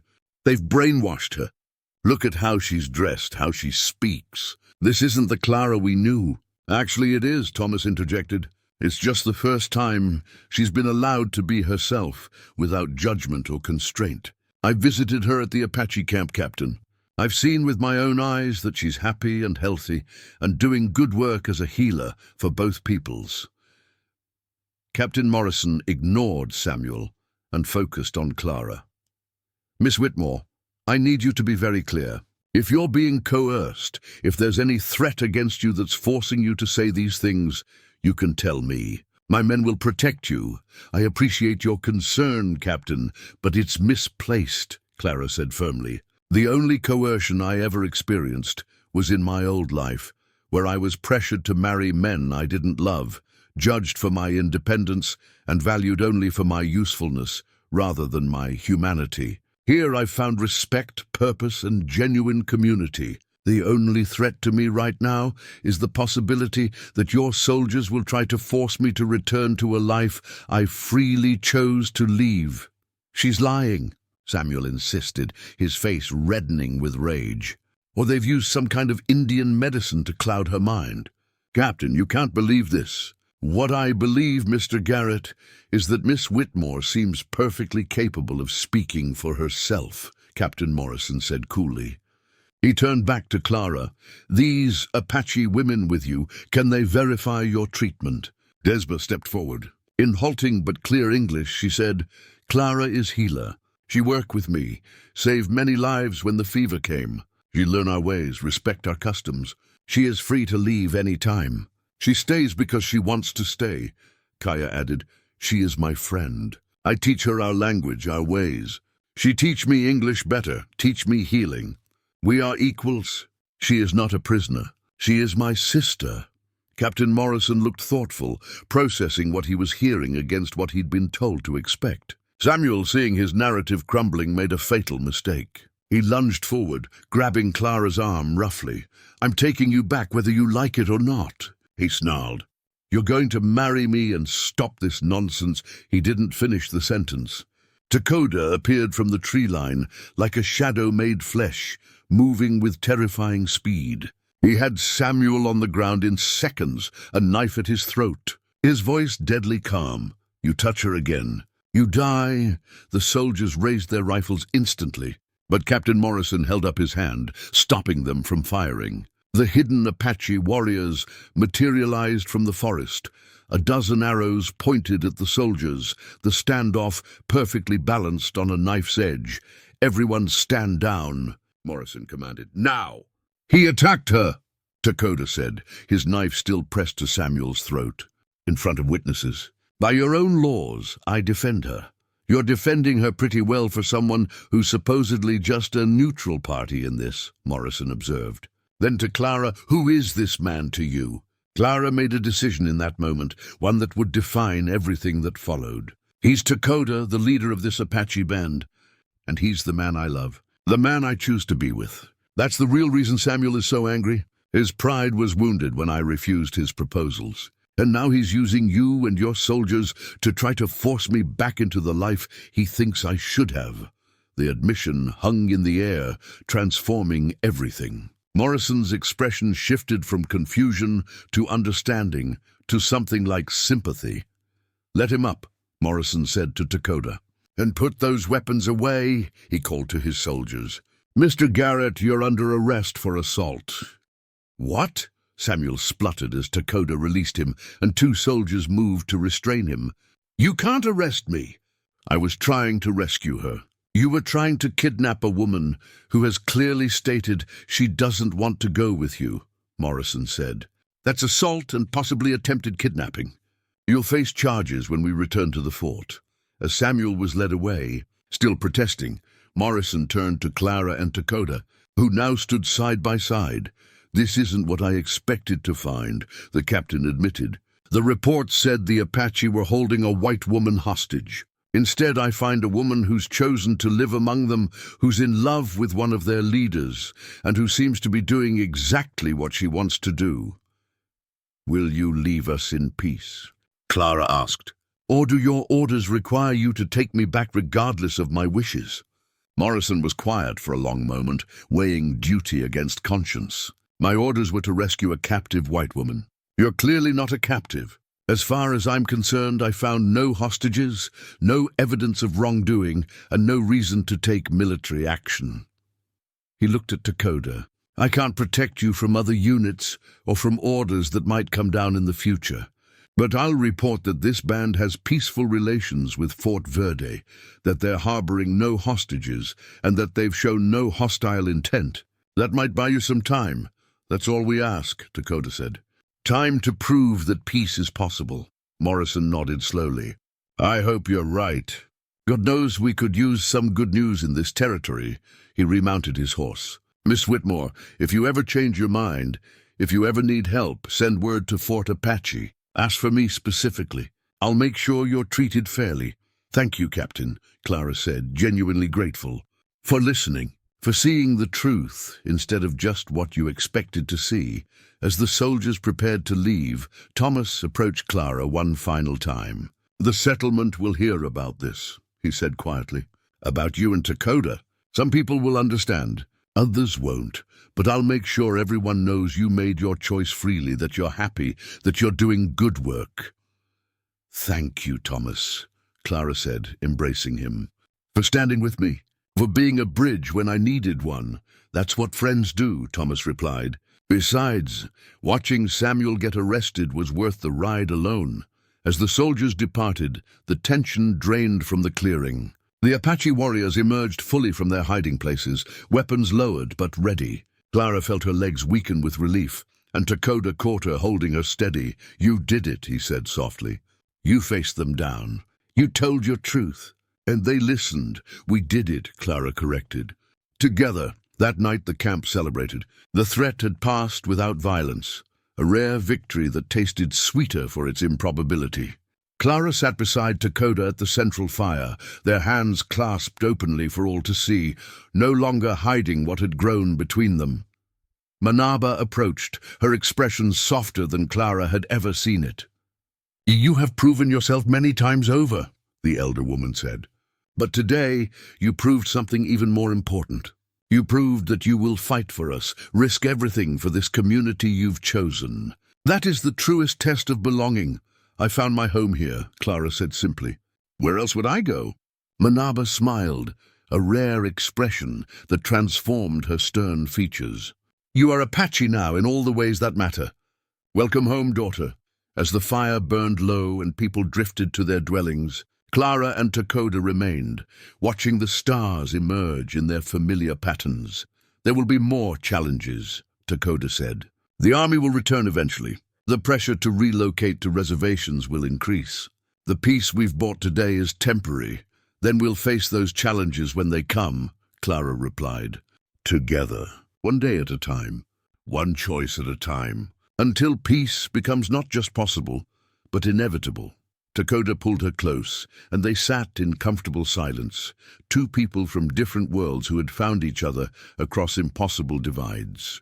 The path ahead was uncertain, but they would walk it together, building bridges one brave choice at a time. Winter came early to the mountains that year, blanketing the valley in snow that transformed the landscape into something ethereal and beautiful. Clara had been with the Apache for 6 months now, and the woman who had pulled a drowning warrior from a flooded creek no longer existed.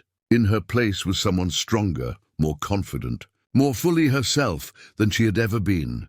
The camp had shifted to winter quarters, moving to a more protected location deeper in the canyon where rock walls provided shelter from the worst winds. Clara worked alongside the other women to prepare stores of food and medicine for the long, cold months ahead, her hands moving with practiced efficiency through tasks that had once seemed impossible.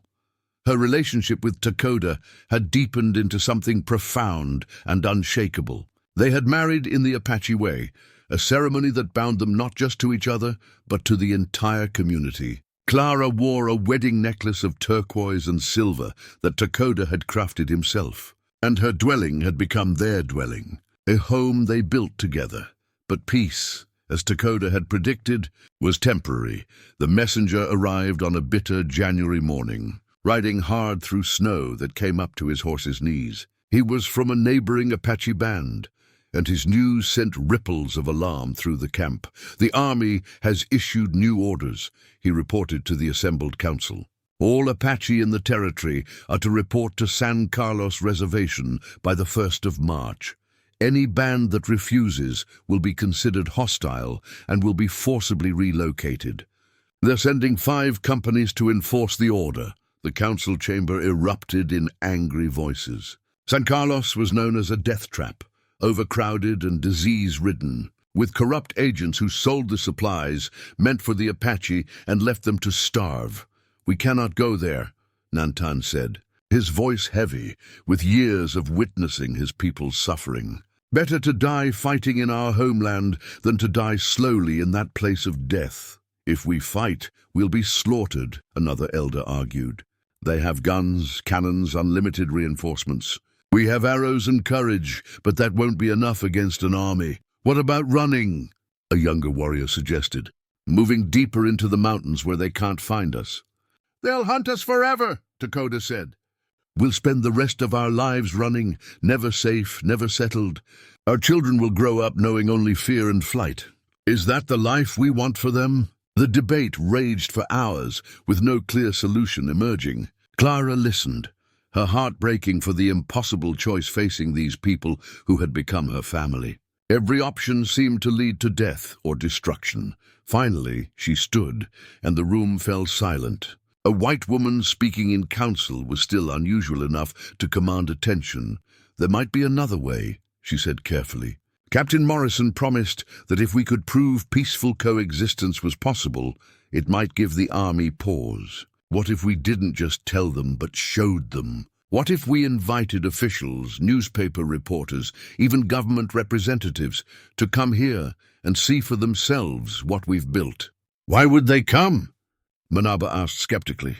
Why would they care about one small band's attempt at peace? Because I'm here, Clara said bluntly. Because the story of a white woman choosing to live among Apache, marrying one of their warriors, building a life here by choice, that's the kind of story newspapers love. It challenges everything most white people believe about your people. If we can get that story told widely enough, loudly enough, it becomes harder for the army to justify destroying us. Thomas Brennan had been invited to the council as an advisor, his friendship with both communities making him valuable. Now he spoke up. She's right. I've seen how newspapers back east cover Indian affairs. They love stories that complicate the simple narrative of savage versus civilized. A well-documented case of successful integration could create public pressure to leave you alone. It's a risk, Dakota said thoughtfully. We'd be exposing our location, inviting scrutiny. If it fails, we've given the army a map straight to our camp.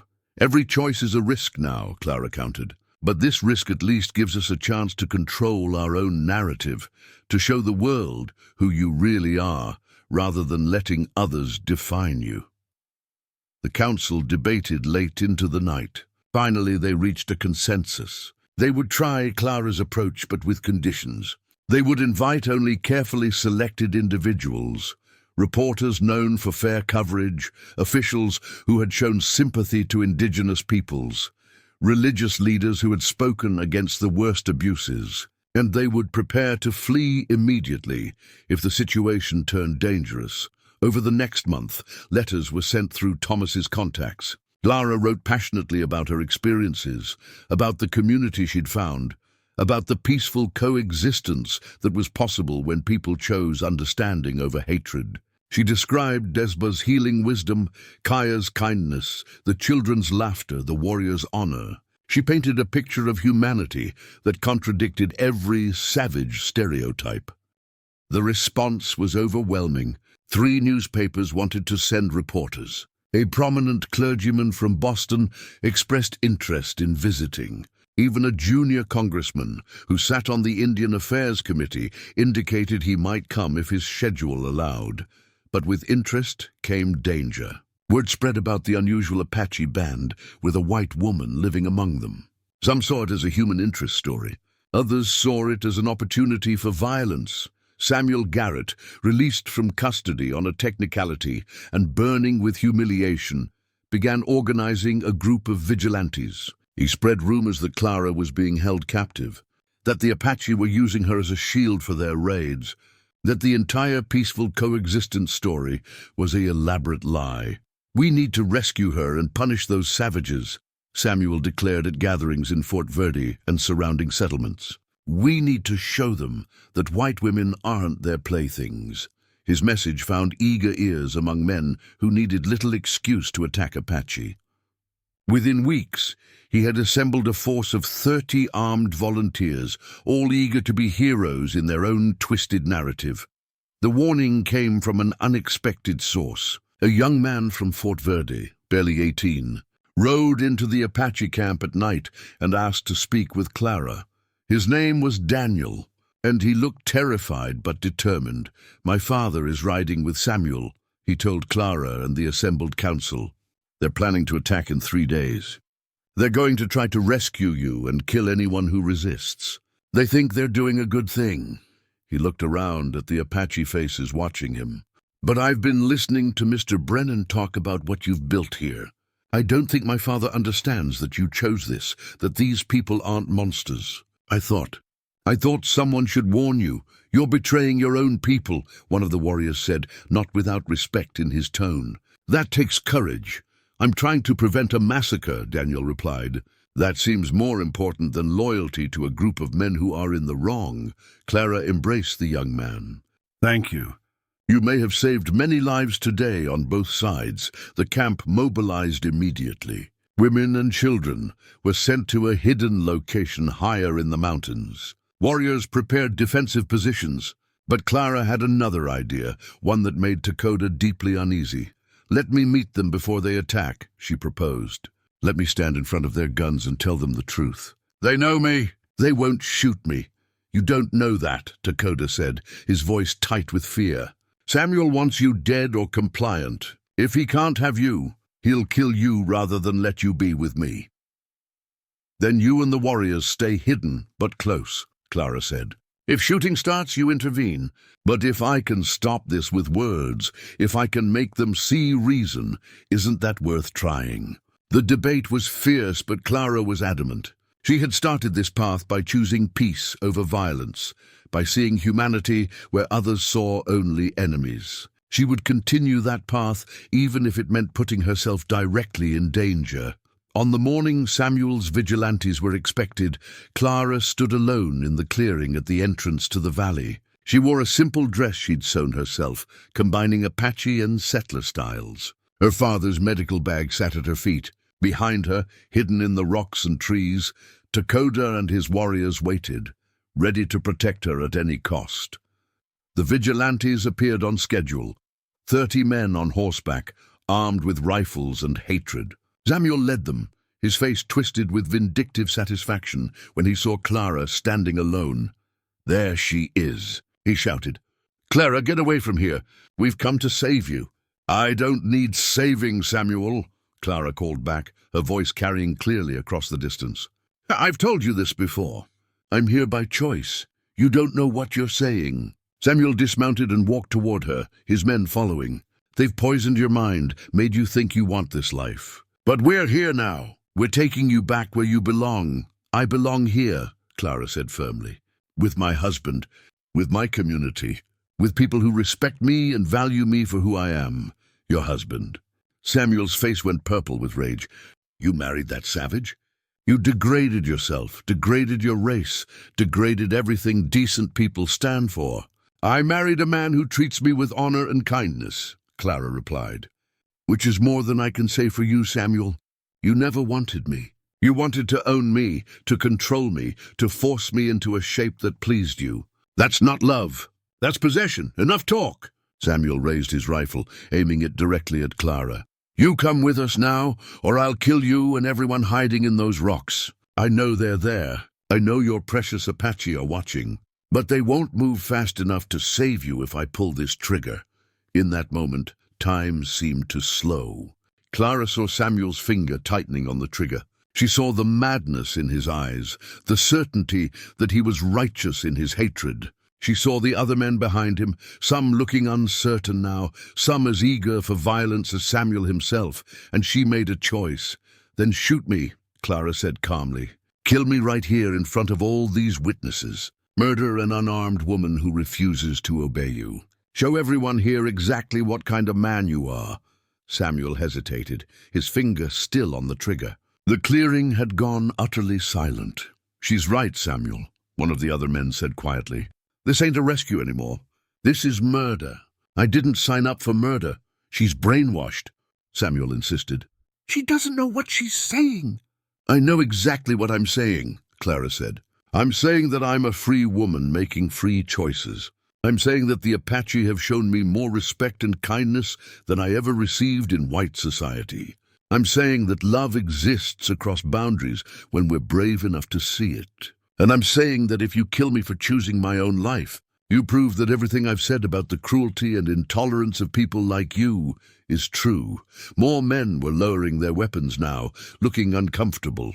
They had come expecting to be heroes, to rescue a damsel in distress. Instead, they found a woman clearly making her own choices, standing calmly in the face of death, rather than submit to their idea of salvation. "Last chance, Clara," Samuel said, his voice desperate now. "Come with us, or what?" A new voice interrupted. Captain Morrison rode into the clearing with a detachment of soldiers. "Or you'll shoot an unarmed woman? That's called murder, Mr. Garrett." Again, Samuel spun around, his face going from purple to white. "Captain, I can explain—" "I'm sure you can," Morrison said dryly. "But you'll explain it in front of a military tribunal. Drop your weapon. You're under arrest for threatening violence against civilians, unlawful assembly, and violating the terms of your previous release." As soldiers moved to disarm Samuel and his followers, Morrison dismounted and approached Clara. "I got word about this planned attack," he said. "Young Mr. Brennan rode all the way to Fort Apache to inform me. Said you might need help preventing bloodshed." He glanced around at the rocks where Apache warriors were now visible, weapons still ready but not raised. "Though it looks like you had things well in hand. I was hoping reason would prevail," Clara said, her voice shaking slightly now that the immediate danger had passed. "Thank you for coming. I also brought someone else," Morrison said. He gestured, and from the group of soldiers emerged a man in a fine suit, carrying a notebook. "This is James Hartford, reporter for the New York Tribune. He's been wanting to meet you and see this famous Apache band that practices peaceful coexistence. I thought today might be a good day for that interview." Clara couldn't help but laugh, a slightly hysterical sound born of relief and disbelief. "You certainly have a sense of timing, Captain. The incident with Samuel proved to be the catalyst that changed everything." Hartford's article, published in one of the nation's most widely read newspapers, told Clara's story with eloquence and detail. He described a woman who had found freedom and purpose among people she'd been taught to fear, who had built bridges instead of walls, who had chosen love over prejudice. The article sparked national debate. Some praised Clara's courage and vision. Others condemned her as a traitor to her race. But everyone was talking about it, and that conversation made it politically difficult for the army to simply destroy the Apache band she'd joined. More reporters came, then officials, then curious travelers wanting to see this unusual community for themselves. The Apache, initially wary of the attention, gradually learned to use it to their advantage. They showed visitors their farms, their schools, their system of justice and governance. They demonstrated that they were not the savages of stereotype, but a complex, sophisticated culture with much to teach as well as learn. Clara became famous, though she cared little for the fame itself. What mattered was that each article, each interview, each positive report created a protective barrier around her adopted community. Public opinion, fickle though it was, began to shift slightly in their favor. The order to relocate to San Carlos was quietly withdrawn for Takoda's band, though other Apache weren't so fortunate. The government, embarrassed by the publicity, declared the band a model of successful integration and left them alone. At least for now.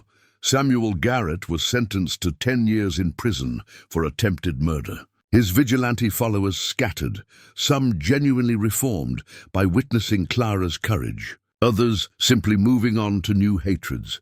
And through it all, Clara and Takoda built their life together, raising crops and children, healing the sick, and maintaining the fragile peace they'd fought so hard to create. The bridges between their worlds remained narrow and contested, but they existed, and that was everything. One evening, 2 years after she'd pulled a drowning man from a flooded creek, Clara stood outside her dwelling, watching the sunset paint the mountains in shades of gold and crimson. Takoda emerged from inside, carrying their infant daughter, a child who would grow up belonging to two worlds and restricted by neither. "Do "Do you ever regret it?" he asked, the question he'd asked many times before. "All that you gave up to be here?" Clara looked at her husband and daughter, at the community moving through its evening routines around her, at the life she'd built from courage and choice and stubborn hope. "I regret nothing," she said firmly. "I saved you from drowning. You saved me from a life half-lived. We saved each other, and in doing so, we helped save this community. That's not sacrifice. That's grace." Dakota kissed her forehead gently.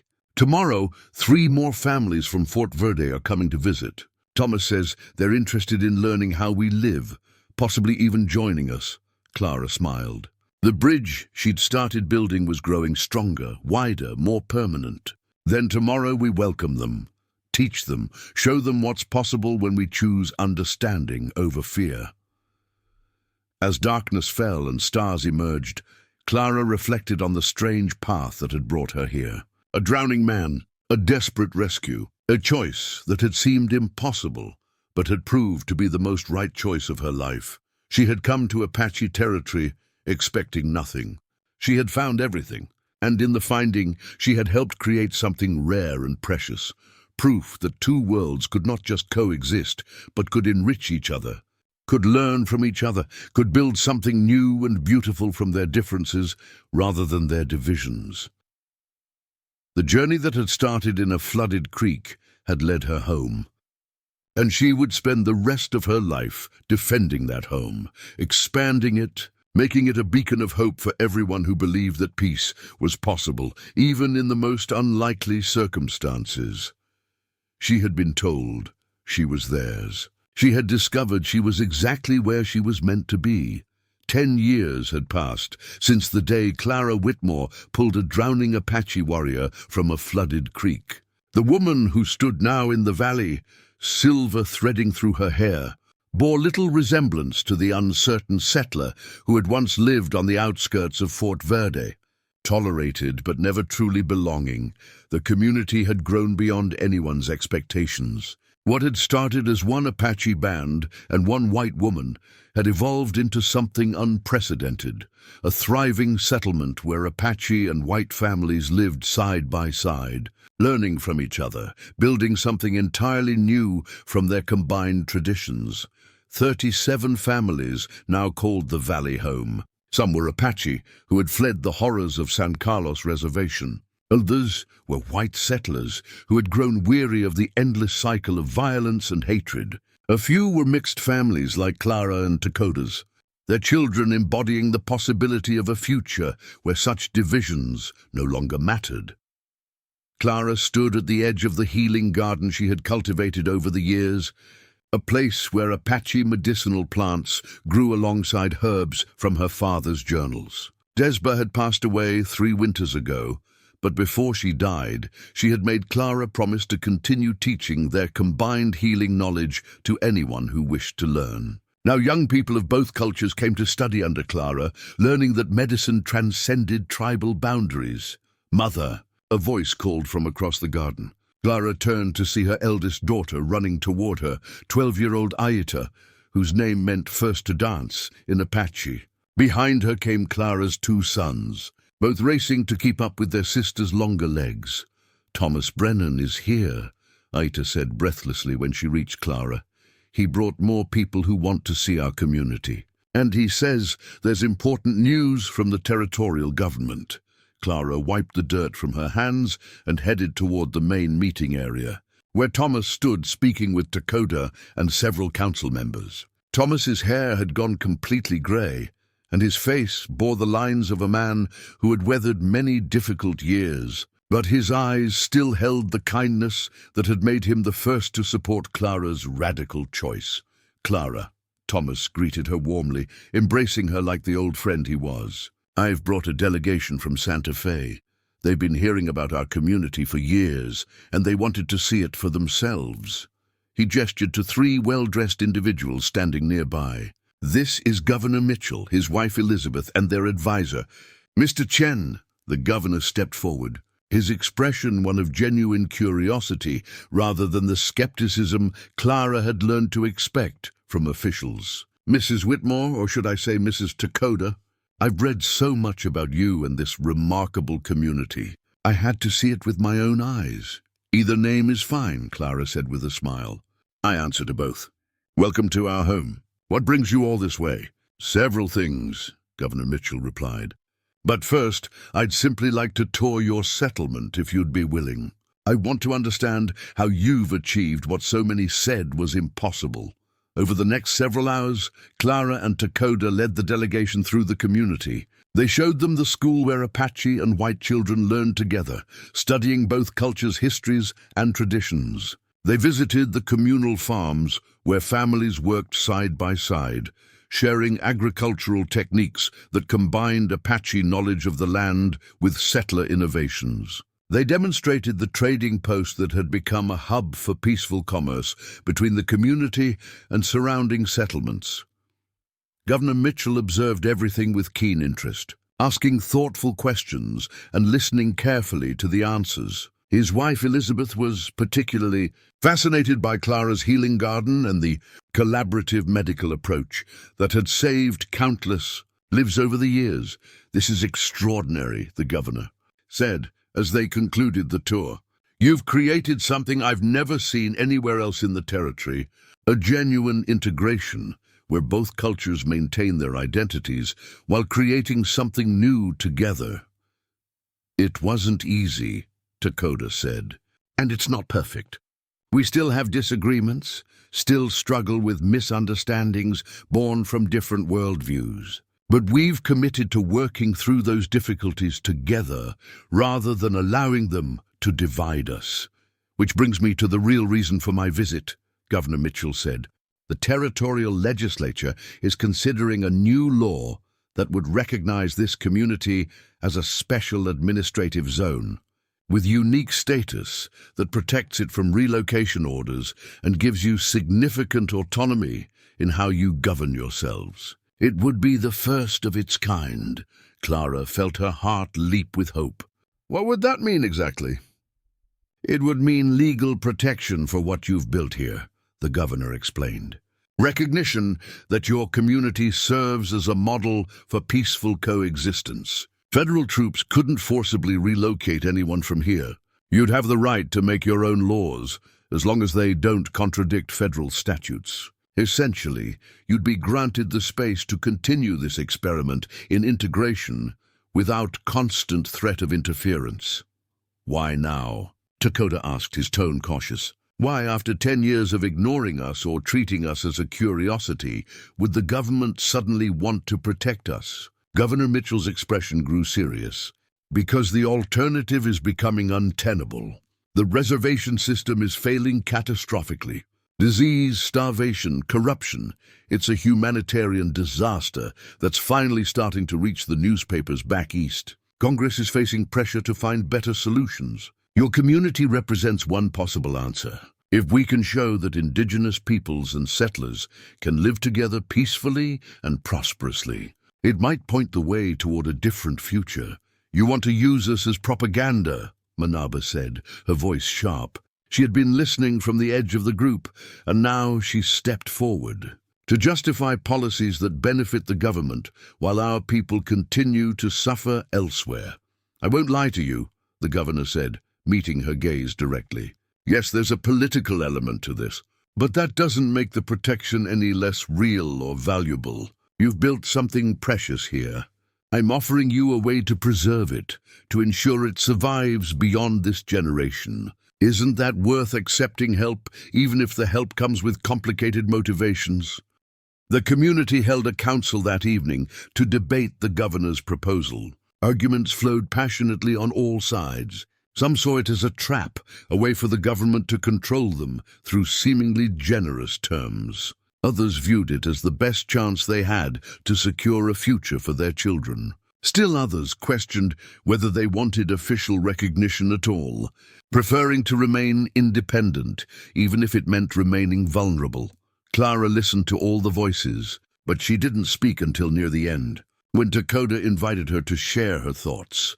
When I pulled Dakota from that creek 10 years ago, she began, I wasn't thinking about politics or policies or grand experiments in integration. I was simply trying to save a life. Everything that followed, coming here, learning Apache ways, falling in love, building this community, it all grew from that one simple act of seeing another human being in need and choosing to help. She paused, looking around at the faces that had become so dear to her. We've created something beautiful here, something rare and precious. We've proven that people from different worlds can not just coexist, but thrive together, can learn from each other, can build families and futures that honor both heritages. But we've also been lucky. Lucky that Captain Morrison was reasonable. Lucky that newspapers told our story. Lucky that we've had enough time to establish ourselves before forces that would destroy us could organize. Luck runs out eventually, Clara continued. We all know that. The question isn't whether accepting the governor's offer makes us complicit in a flawed system, because we're already part of that system whether we like it or not. The question is whether this offer gives us the tools to protect what we've built and to expand it, to become not just one community, but a model that other communities can follow. If our survival and success can help create space for others to try similar experiments in peaceful integration, isn't that worth the compromise? Kaya, now a mother of 3 and a leader in her own right, spoke next. Clara's right. Our existence here is already political. Every day we live in peace together is a challenge to those who profit from our division. Accepting protection doesn't change that. It just gives us a better chance of surviving long enough to inspire others. The debate continued for hours, but gradually a consensus emerged. They would accept the governor's offer, but with conditions. They would maintain control over their own governance, education, and cultural practices. They would demand written protections that couldn't be easily revoked, and they would insist on the right to welcome other families seeking to join their experiment in integration. 3 months later, the law passed the territorial legislature. The Valley community became officially recognized as the Peaceful Springs Settlement, with unique legal status that protected its diverse population and unconventional governance structure. News of the designation spread across the territory and beyond, inspiring other small groups to attempt similar integrations. Not everyone was pleased. Hardliners on both sides viewed the community as a betrayal of their respective cultures. White supremacists condemned it as race mixing. Some Apache traditionalists saw it as cultural surrender. But the community persevered, strengthened by the legal protections they'd fought for and the genuine bonds they'd built over years of living and working together. 5 years after the legal recognition, Clara stood once again in her healing garden, this time with her youngest child, a son named Thomas, in honor of the friend who had stood by her from the beginning.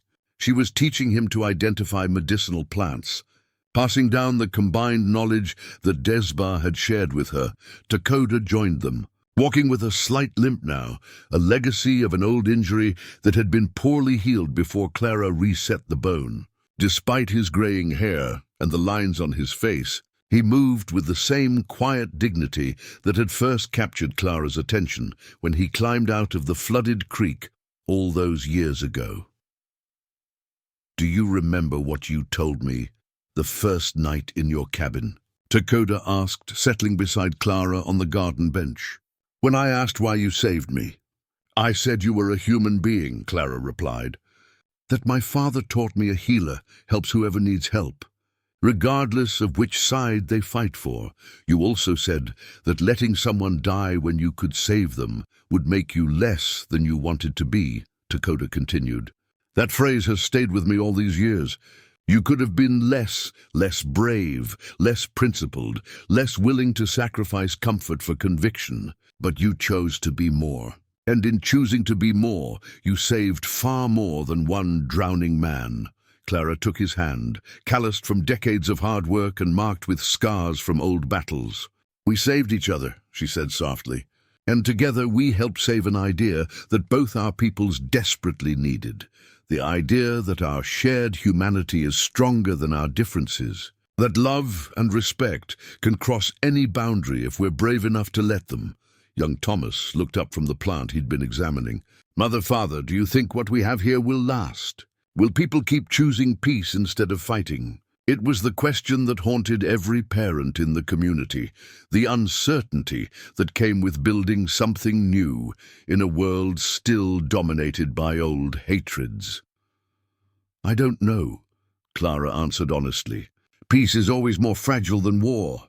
It requires constant effort, constant choice, constant courage. But I believe that every generation that grows up experiencing peaceful integration, that learns both cultures and sees the value in both, makes the next generation's choice a little easier."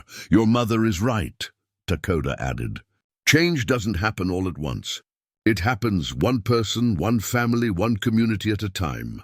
We started as one woman and one man who chose to see past everything that divided us. Now we're hundreds of people making that same choice every day. Someday, perhaps, it will be thousands, then millions, until the day when living peacefully together isn't remarkable anymore. It's just how things are."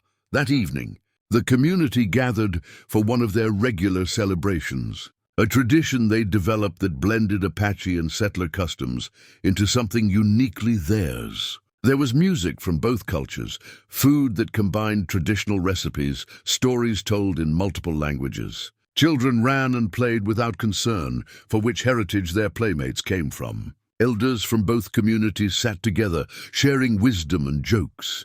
Clara watched it all with a sense of profound gratitude. She thought about the woman she'd been 15 years ago, lonely and undervalued, living in a cabin by a creek, wondering if her life would ever amount to anything meaningful. She thought about the moment she'd seen a man drowning and made the split-second decision that would change everything. How could she have known then that saving one life would lead to this? That a single act of compassion would ripple outward, creating waves that would eventually build a new shore where two worlds could meet and merge. Thomas Brennan, now elderly but still visiting regularly, made his way to where Clara sat. "I've been asked to write a book about this community," he told her.